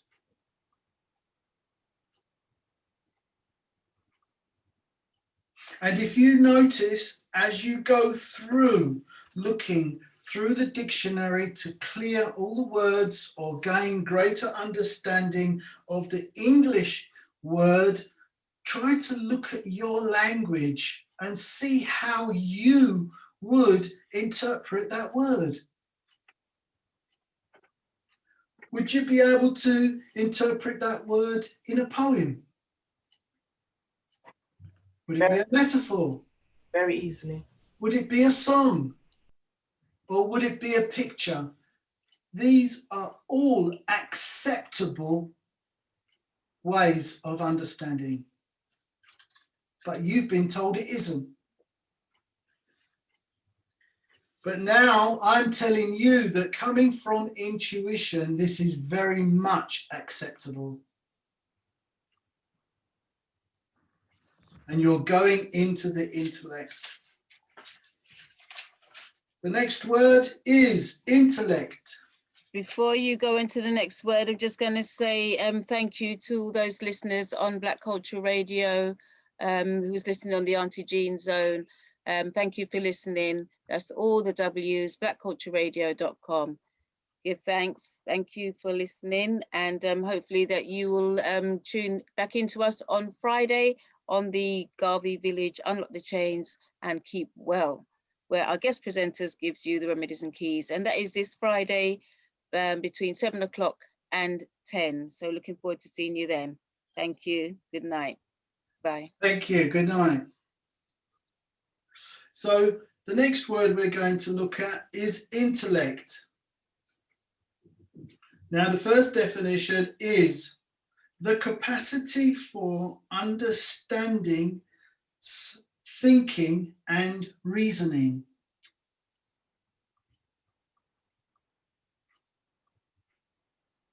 All right, I'm going to read it to you again. The first definition is the capacity for understanding, thinking, and reasoning.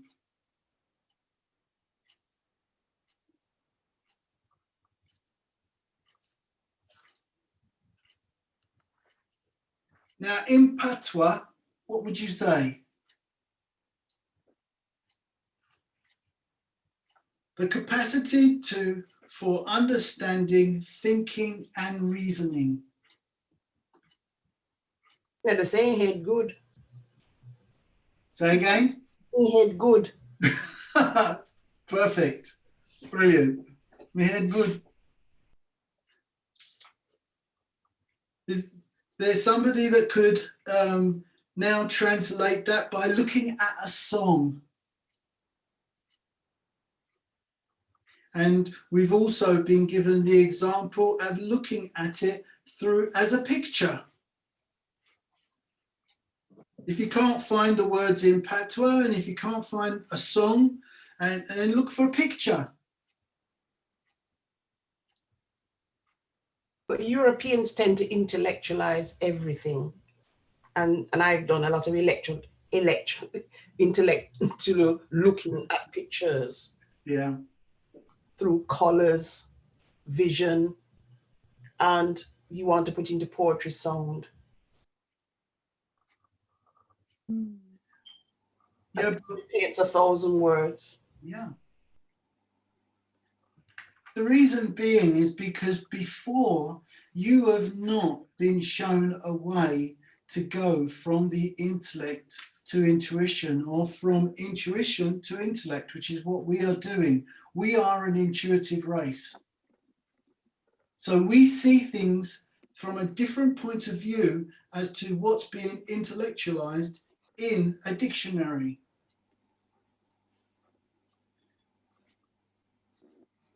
So you're looking at other ways of being able to understand the words that you read or the sentence that you've just read.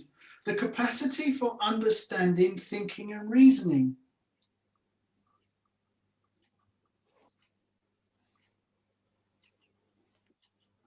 The next one is a mind or intelligence, especially a brilliant one.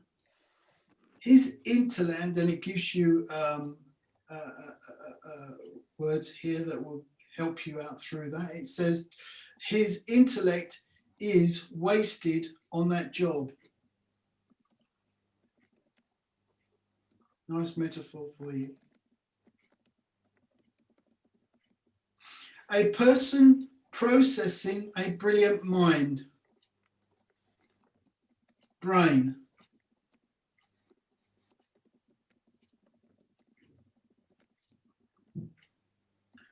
Then you have, from Latin, intellectus, comprehension. From intelligere, to understand. Now there's a word that absolutely slaughtered me throughout my life, comprehension. And I didn't realize that that's what my dyslexia was all about. Comprehension.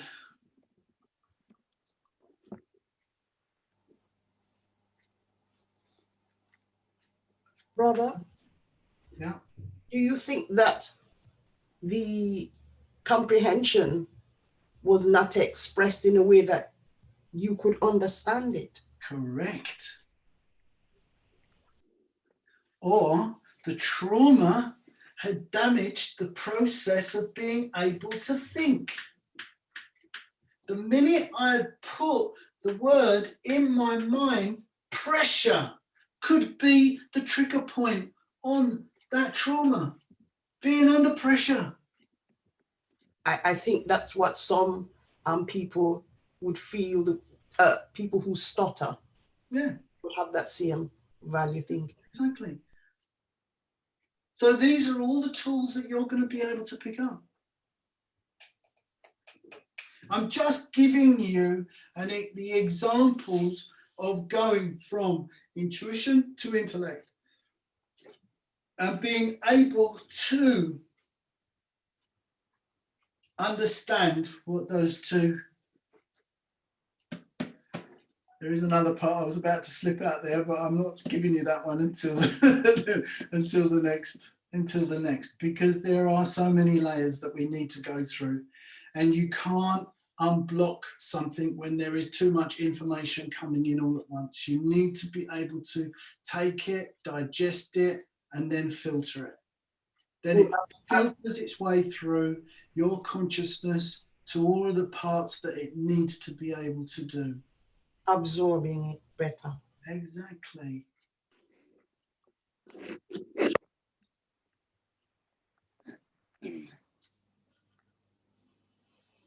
For those of you that are not quite understanding, you may need to look up the word definition. What does the word definition mean? Am I making sense here? I'm giving you tools that you can look at. I can't be in your mind to be able to help you to read a sentence and then fully understand it. But what I can do is I can say to you, look, if you get to the end of that paragraph and you go, what does that say? Can I do what it's asking me to do? do I understand what it's asking me, what it's telling me? And you say to yourself, well, yeah, I do understand that because it's asking me to do A, and that part is telling me to do B. Yeah, and that part is telling me, yeah, I totally understand that. And then you can move on to the next. It takes a bit of time to understand, because what you are doing is you are, and I'm going on and I'm giving you more and more and more information, but all of this is creating and helping you with your awareness. So I'm showing you all of the abilities that you're going to be able to do. There's a lot of assumptions when we do read things. We understand it because it's a process of understanding, but when somebody asks you to make you express what that word means, that becomes very difficult. Some people have beside them also the etymology dictionary as well, which may goes into deeper understanding of a word. So to give you an example, your child is now in front of you and it says to you, Mum, I've just come in from, I was going to use one of these words. I've just come in and my heart just stopped. Now, we've already heard different ways of being able to express yourself. You can now help your child to understand it from another point of view. Because you're now looking at song. Well, what picture does it bring out in you, son? So rather than telling your child, this is what you will do, you can say to your child, well, what does it bring out in you, honey? We know that if we go to the dictionary, we can find out what it means intellectually. But what does it mean to you? And you're allowing your child then to express itself from an area that nobody has taught children. I am coming from a completely different way of teaching, which I hope Patricia will say to me afterwards, well, so far, the tools that I'm giving you are completely a different way of looking at things, and I'm hoping that it will show you that this is a new beginning. We're coming out of all the nastiness that's coming out there. Everybody's going to recognize us. We are going to be able to get on top. The one thing we need to be able to do is not be like how we used to be, and we don't want to be like how they were. Money and greed. We don't want that. It doesn't work. We have to work as a community. We have to start seeing life the way that we were taught, which is a community, the village. Create your village through honesty and integrity. Let's bring these things back into our existence, which were there for many, many, many years, but it's been bashed out of us. I hope I'm making myself understandable, but I'm a very emotional man, and I'll end up going down the emotion road, and because I love to express myself these days, as I'm sure Auntie Jean will agree. But I hope I've been able to help you guys, even if you don't go on to the next course. You know, I'm hoping that I've helped you in some way, and that's what I'm here for. Yes, I think if I had you as a tutor when I was young, it would have been a lot easier being able to utilize the words that we used when we were young into a way that it enabled us to be understood. Whilst, you know, we were in our youth days, I think a lot of children from the age of 5, you know, our children are being crushed at school. Yeah, consistently. I agree. I see that.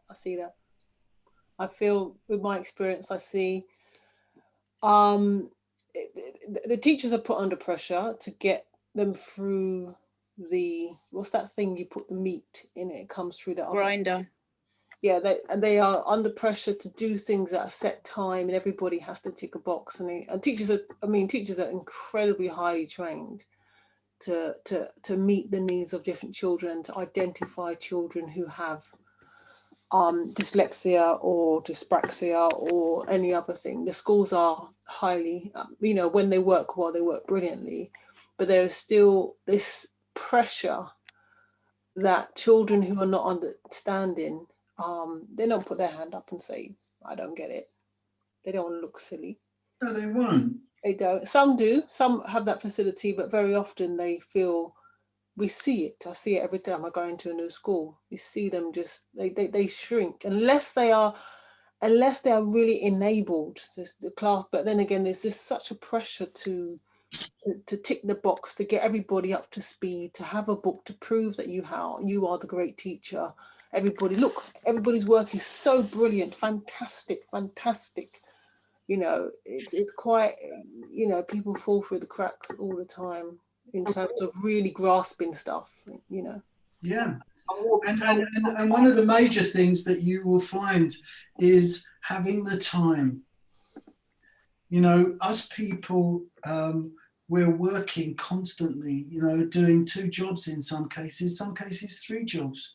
And when we get home of a night time and your child wants to express something, the last thing you want to do is you just want to get off your feet. You want to do X, Y, and Z. These are the things that we're not able to teach our children. So the perpetuation of not being able to learn continues because it takes time. You have to be able to say to your child, well, what does that word mean to you? Sing it to me. How would you sing it? Well, what kind of a picture? Let's go and have a look in the dictionary. That's all time. And if you're cooking dinner and husband's coming home and everybody's traumatized from the day, it's not easy life. And over the shutdown that we've been through, it has taught so many of us. It's brought families closer together. It has given us a new understanding of family. See the values of life now are completely different to a year ago. Yeah, we know they're trying to kill us at the same time, but the good that it has done as well. We're going out and we're listening to our children. We're understanding the difficulties that teachers have at school.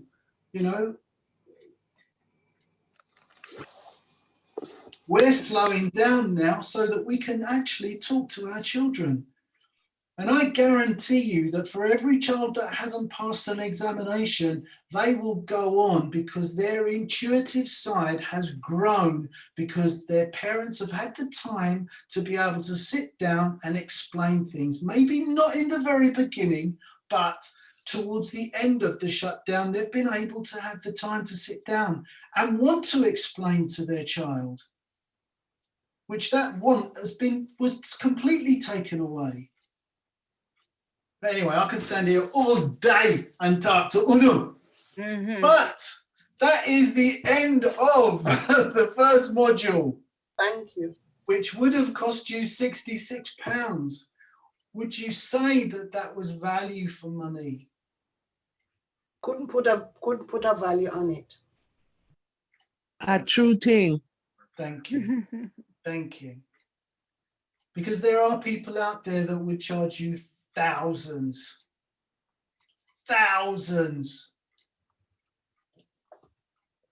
Because of Auntie G knows thousands. Somebody say something. Was it Audrey? Yeah, I was just wondering, Arthur, could we go over the little statement that you gave us to look over? Yes. Yeah, your cryptic clues. My cryptic clues. And what I'm going to do with that. Right. Have you been able to come up with your... All right, first off, okay, let's do it this way because there are people here that weren't privy to what I actually said. Now, Well, firstly, was you able to come up with your own words? Well, I think you're asking, was I able to interpret my understanding to it? Yes? Yes, yes. Right. Well, vaguely, I'm thinking little in this world is harder than caring about someone when the feeling caused you to hurt. Yeah. My interpretation is showing affection to someone and they dismissive of my appreciation. I'm not sure if that's it. Good. I'm hurt and they're not actually acknowledging the fact that I'm feeling hurt and I'm caring about their situation, but in reflection, it's hurting me. Correct. Oh, thank you. Now, brilliantly said. Now, what I want you to be able to do now is to transfer that into your life. And how many times has caring for someone and the feelings of caring for someone made you hurt? Bring up feelings of hurt.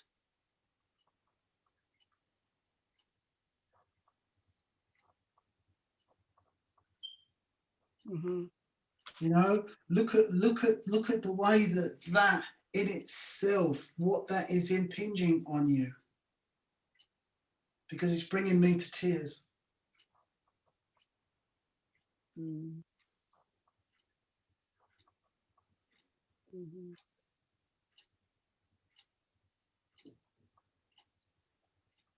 When someone that you love and the feeling that you love that person causes you to hurt, how do you deal with that?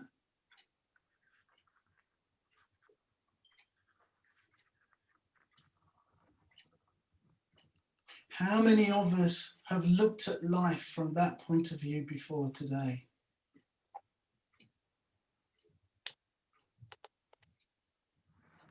How many of us have actually even looked that caring for someone and loving someone causes us to hurt as well? Can I say something just? Yeah, go ahead. In there, it's really, wow, it's really marvelous because not marvelous, but you know, it's quite a thing to look at, because a lot of generally people, when they're dealing with painful emotions, i.e. loving somebody, caring for someone, or managing the emotions, if it isn't managed, then it goes into an addiction. Or in our society, where it's very much about disposable people, treating people as disposable, you know, not, I think it's more acting that you don't care, or trying to put up a barrier of not caring. And it's all, the whole sea is very, it's very unhealthy, you know. Very, very unhealthy. Very unhealthy. And also those feelings manifest itself in illnesses as well. And people being unable to express themselves will internalize that pain.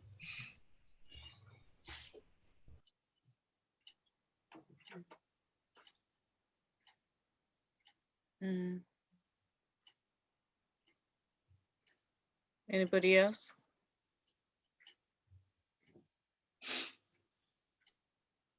I think sometimes it's so difficult. It's easier to not deal with your pain and kind of thrust your pain and hurt feelings onto someone else. And actually, because you don't know how to deal with your own trauma, as a way of kind of like being in denial that you have trauma. So easy to attack somebody, misinterpret what they're saying, accusing all sorts of things because you're not in a position or you're not ready to deal with your pain. And by doing that, you hurt others, you hurt friendships, you hurt relationships. It kind of hinders communication. And people who don't tend to deal with this will hurt other people, go in a circle of hurting people. Exactly, and it's an unconscious behavior. It's an unconscious way of being, because what you're doing is the person that you're that you're caring for doesn't realize that whatever their response is back at you is it's making you hurt because you love that person or you care for that person. Your child turns around and says, look, go away, I've had enough, I don't want to listen to it anymore. Bang, and the door closes on you. You don't realize it, but that's impinged on you. How can I get through to him? You've internalized that pain. The child doesn't know any better because it doesn't know how to express those feelings, how it's feeling.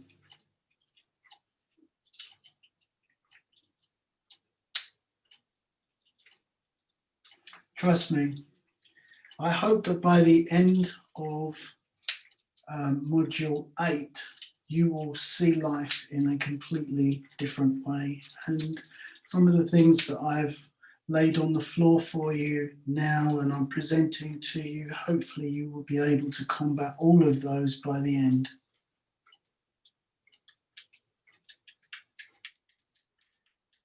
And put a smile on your face. You got to put a smile on yours first. He's got one now. I will do. Yeah, because I could feel the pain. You know, when you talk about that, I can actually feel the vibration, which is very, very deep pain. And I think, sadly, that is something that what we call ourselves activists or people who care for our people or care about human beings, you know, we see the destructive aspect of life. Yeah. Yeah, and hurting people is something that a lot of people are not aware of. You know, use the example that we've just done in terms of caring, loving our people, wanting them to understand the destructive environment in which we're living in, wanting them to take action to change, you know, certain situations, to be more confident, to be more outspoken, to be stronger, to challenge, you know, the racism, if you like. And, you know, they put their heads down and it's like, what's happening to you? Exactly. Yeah, so that is very, very painful. But the thing is, we cannot carry that pain around. It doesn't do us any good. It doesn't. It stops us. It stunts us. Yeah, and I mean, I used to read to my grandmother when I was a child in Jamaica because she was very religious, and I used to read the Bible. And although I'm the age that I am now, from time to time, when I witness certain behavior, you know, things like, you know, forgive them, Lord, for they know not what they do. And that's my way of actually healing myself. Yeah, by making reference to, by remembering these kind of comments, you know, because to maybe raise or to say something to an individual, you know, who don't see what you see, what you're likely to get is conflict. Exactly. You know, you're either nagging or, you know, why don't you leave me alone? Or the problem is with you. I'm okay. The problem is with you. Do you know what I mean? It's all very dismissive, and nothing gets resolved. Exactly.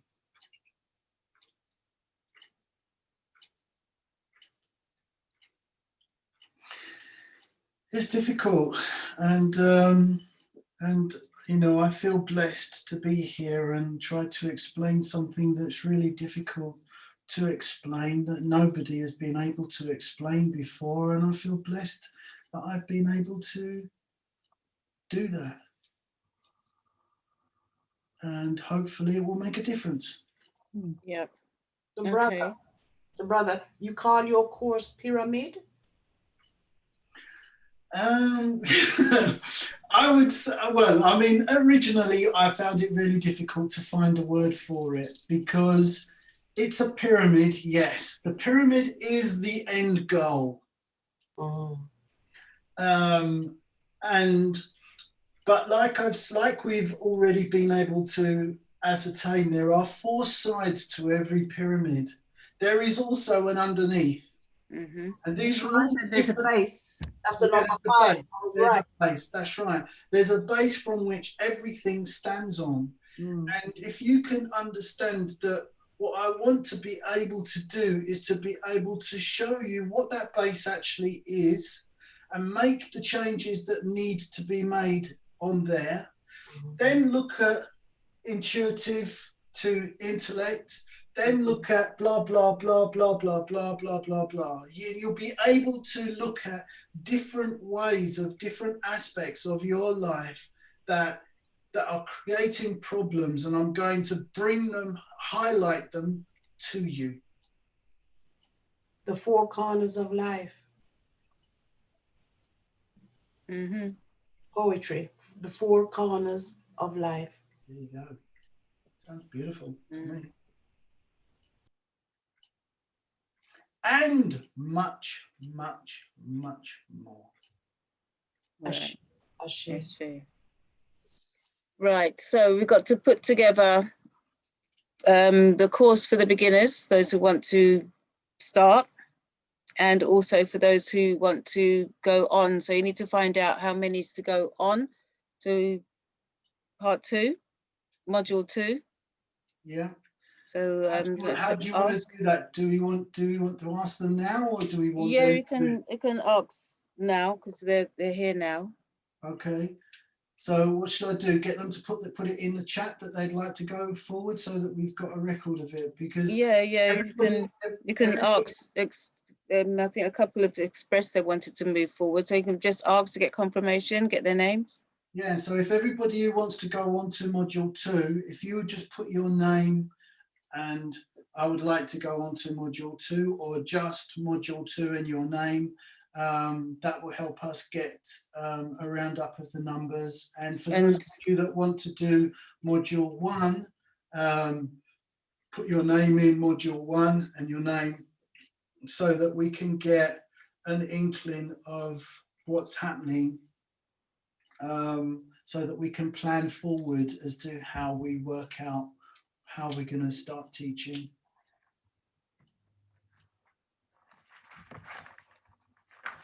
Is there anything else that we need to do? Then we will let them know when. Yes, yeah. We can do that via email. Yeah. As soon as we sort something. So they'll know by next week, because next week, Monday, will be either module 2 or module 1. Yeah. And depending also on time. So it'll be obviously every Monday, yes? Yes. Thank you very much. Easy for me.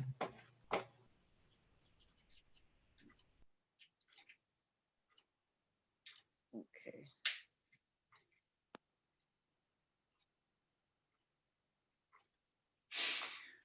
Right. Everyone, I wish you God bless, and hopefully we will see you all again next week in some shape or some capacity, to either going forward and on to bigger heights. Just bring pen and paper. That's right. And a dictionary. Dictionary. Okay, well done. Thank you. Thank you very much, brother. Thank you very much. As we say in Kiswahili, lala salama. Whoa, that's beautiful. Okay. Is the time okay? Is anybody can do earlier or later?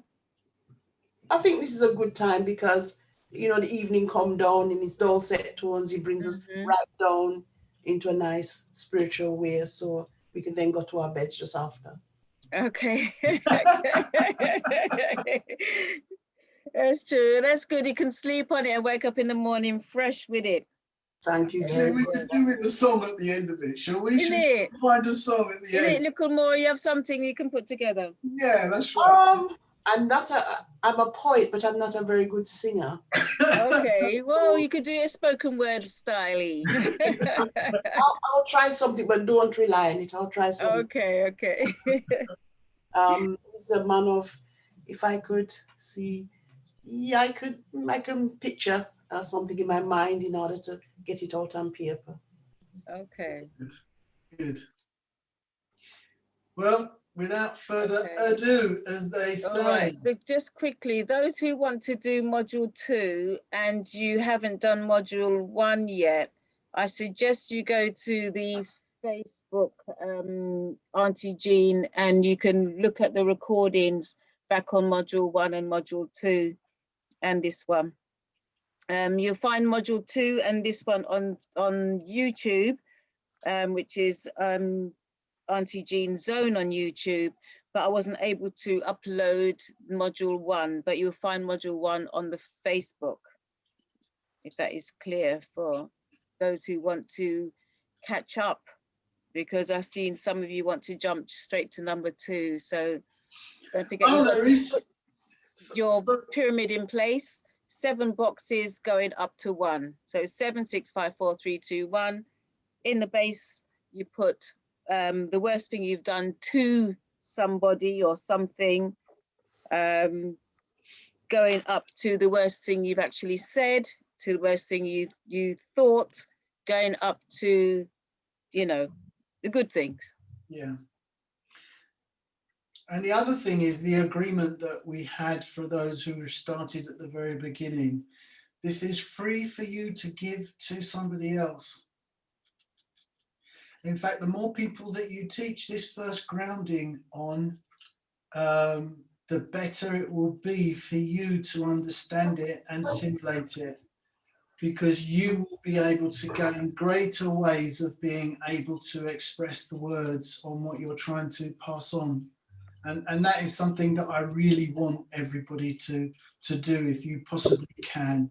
And anybody that you teach, we will do a refresher, just to make sure that that everybody is on the same page when you start the course for module 2. So just remember that you know, I'm passing something on to you that is of great value to somebody else. Okay. Thank you all. Thank you. Thank you. Has everybody put what they needed to put in the chat, whether it be module 1 or module 2? Is everybody done with that? Thank you very much for a very good session. Excellent. Excellent. Mm-hmm. Thank you very much. Thank you. That was very good. Likewise. Thank you. Take care. Thank you. Bye-bye. Bye-bye. Good Thanks. night.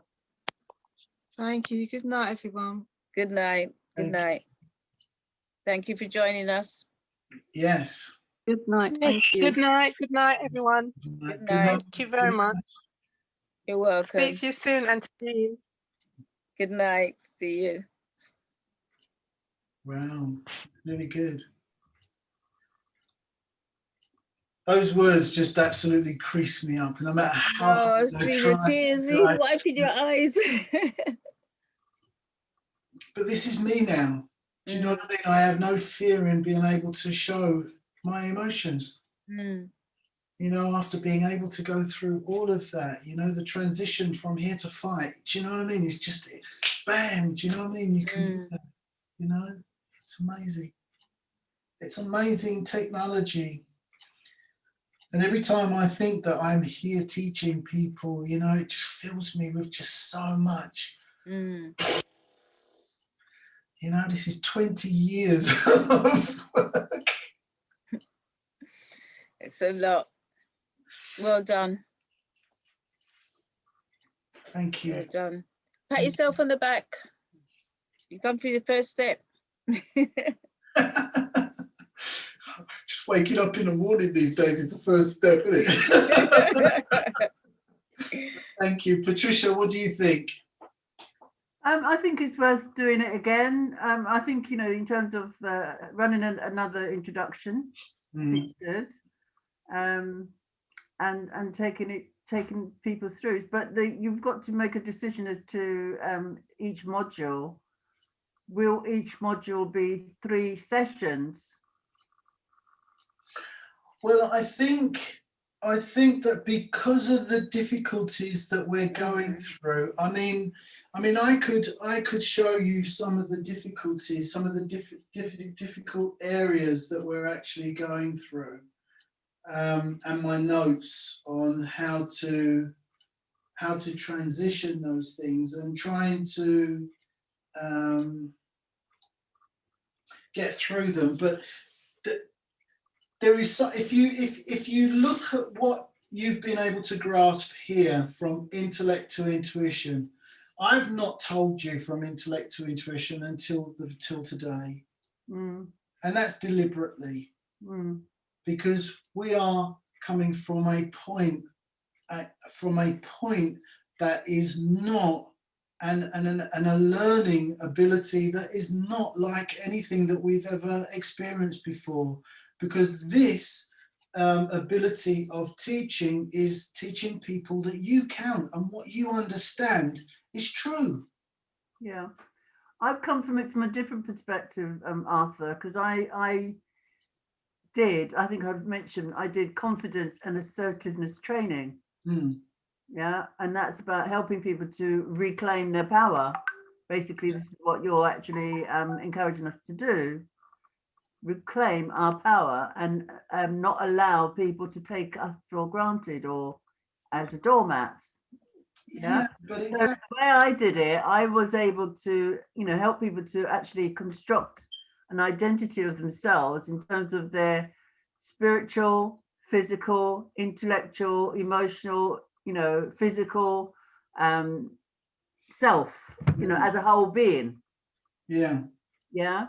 Because the intellect and the intuition and instincts, emotions, it's all one, because I use a circle, but you use a triangle. Yeah. And it's about getting the individual to see themselves as a whole being and then identify the areas where they have been exploited, oppressed, hurt, damaged, trauma. Yeah. This, I believe, is the footprint of how the ancients used to teach, but it was in a different language. Okay. From a pyramid point of view. And the reasons for that understanding is purely intuitive.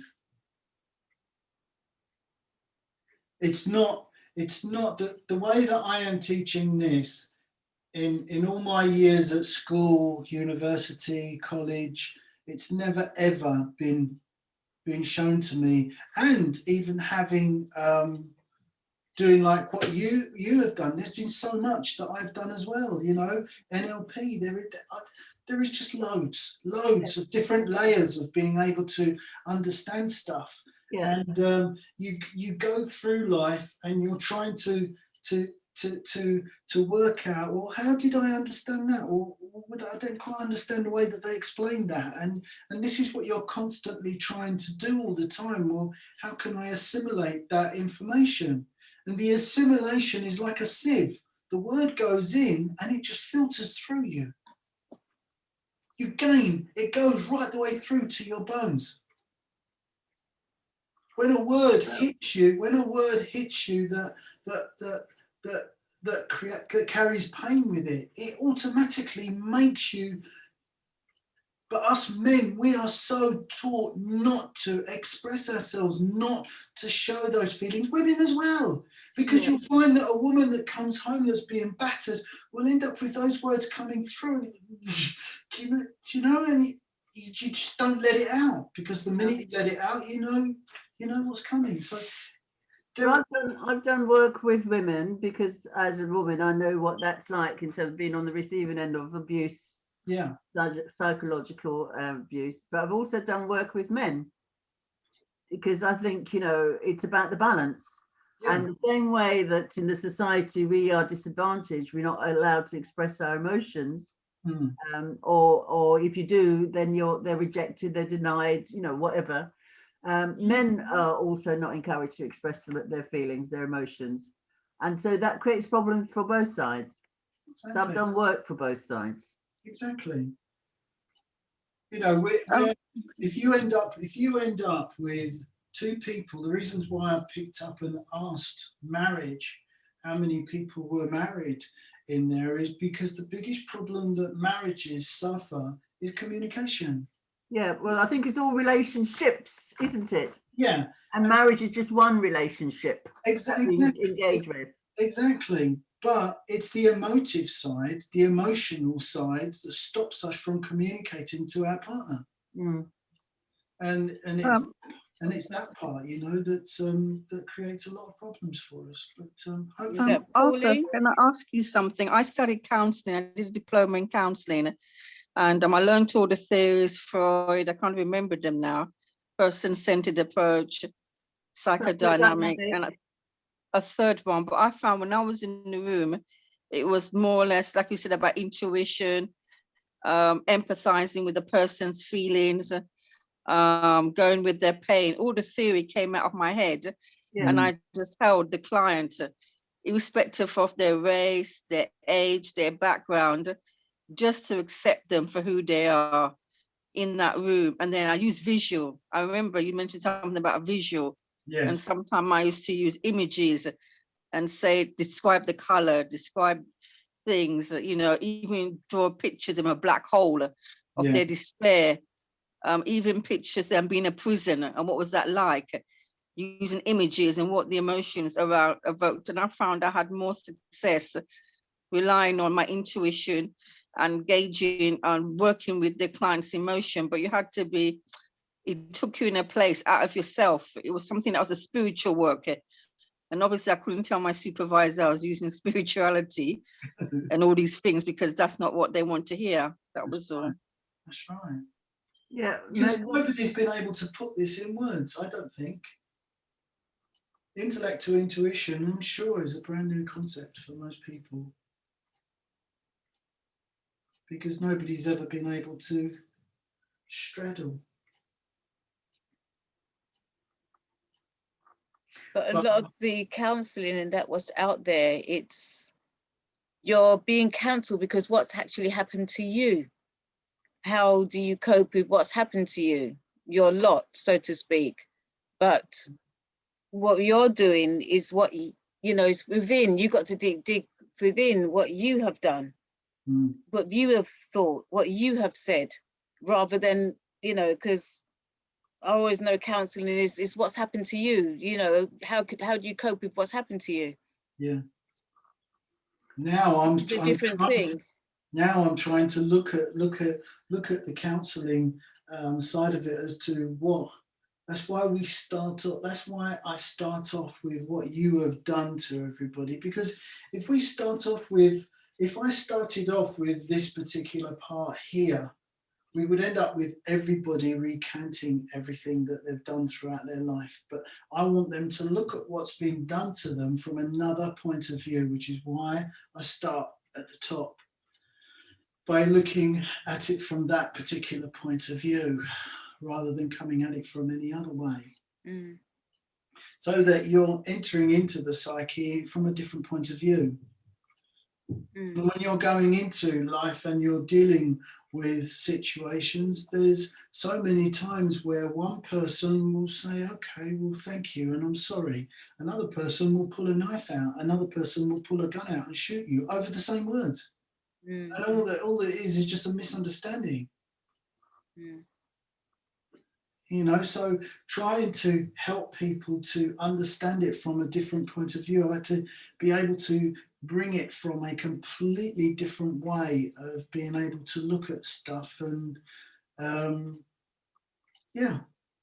able to look at... Even though the words might be wrong, but instead of being from the victim's point of view, but of the perpetrator, look at what you've done to bring it within you.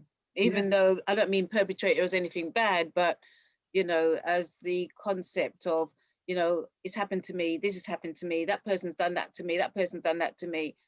And there's a way of handling that by, as you said, as Patricia said, by being counselled, you know, how do you cope with those emotions? How do you cope with that hurt? How do you cope with that happened to you? Yeah. But when it's done the other way round now, that's a different type of coaching, a different type of thinking. it's more like, it's not like how do I cope because that person's done this to me. It's what do I do now that I know that I have actually said that, or I have actually done that. So it's a different way of looking at things. I suppose it opens up other things. Yeah, it does. Because even though you're being counseled, you're still like the victim. Yeah. But you just know how to cope with it easier. Exactly. Stuff easier, okay. And the big tongue twister is the words that I use. Little in this world is harder than caring for someone when the feelings cause you to hurt. I mean, that's a huge, it's huge. Because we've never looked at it from that point of view before. No. Yep. And there's another part to that, which you will learn in module 2, possibly 3. But there's another part to that, which I will give you later on. But there's another level of understanding that you've got to go through to be able to, to grasp it all. Okay. Brilliant. Patrick, did you want to say something?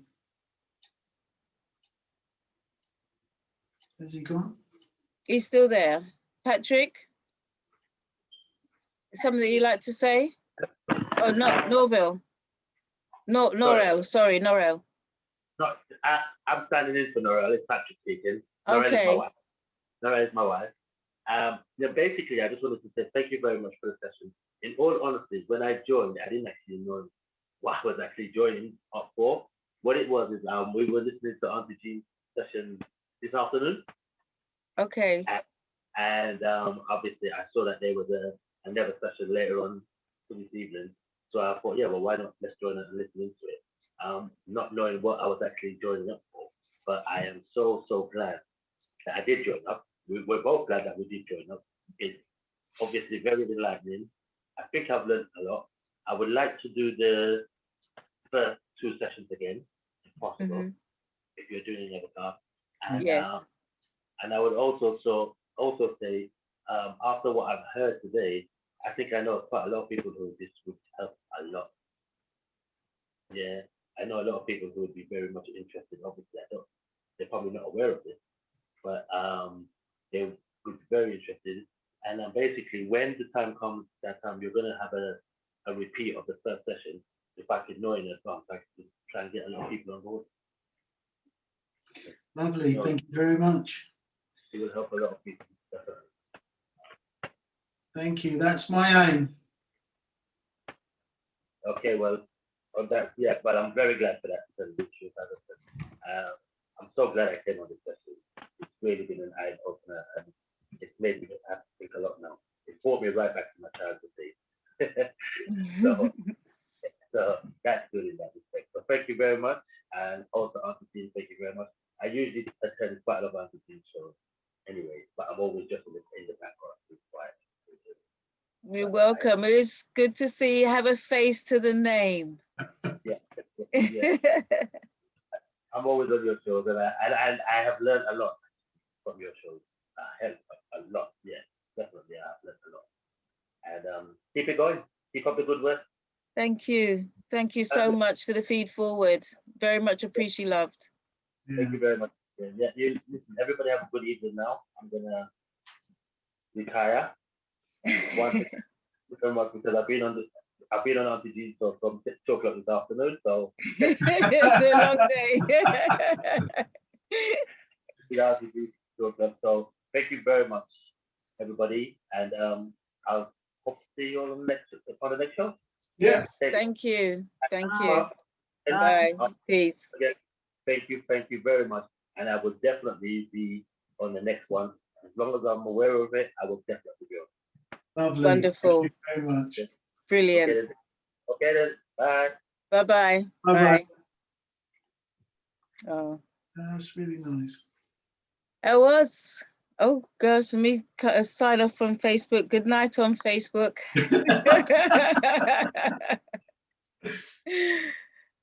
See you the next time round. Okay, it's Facebook gone. And stop the recording.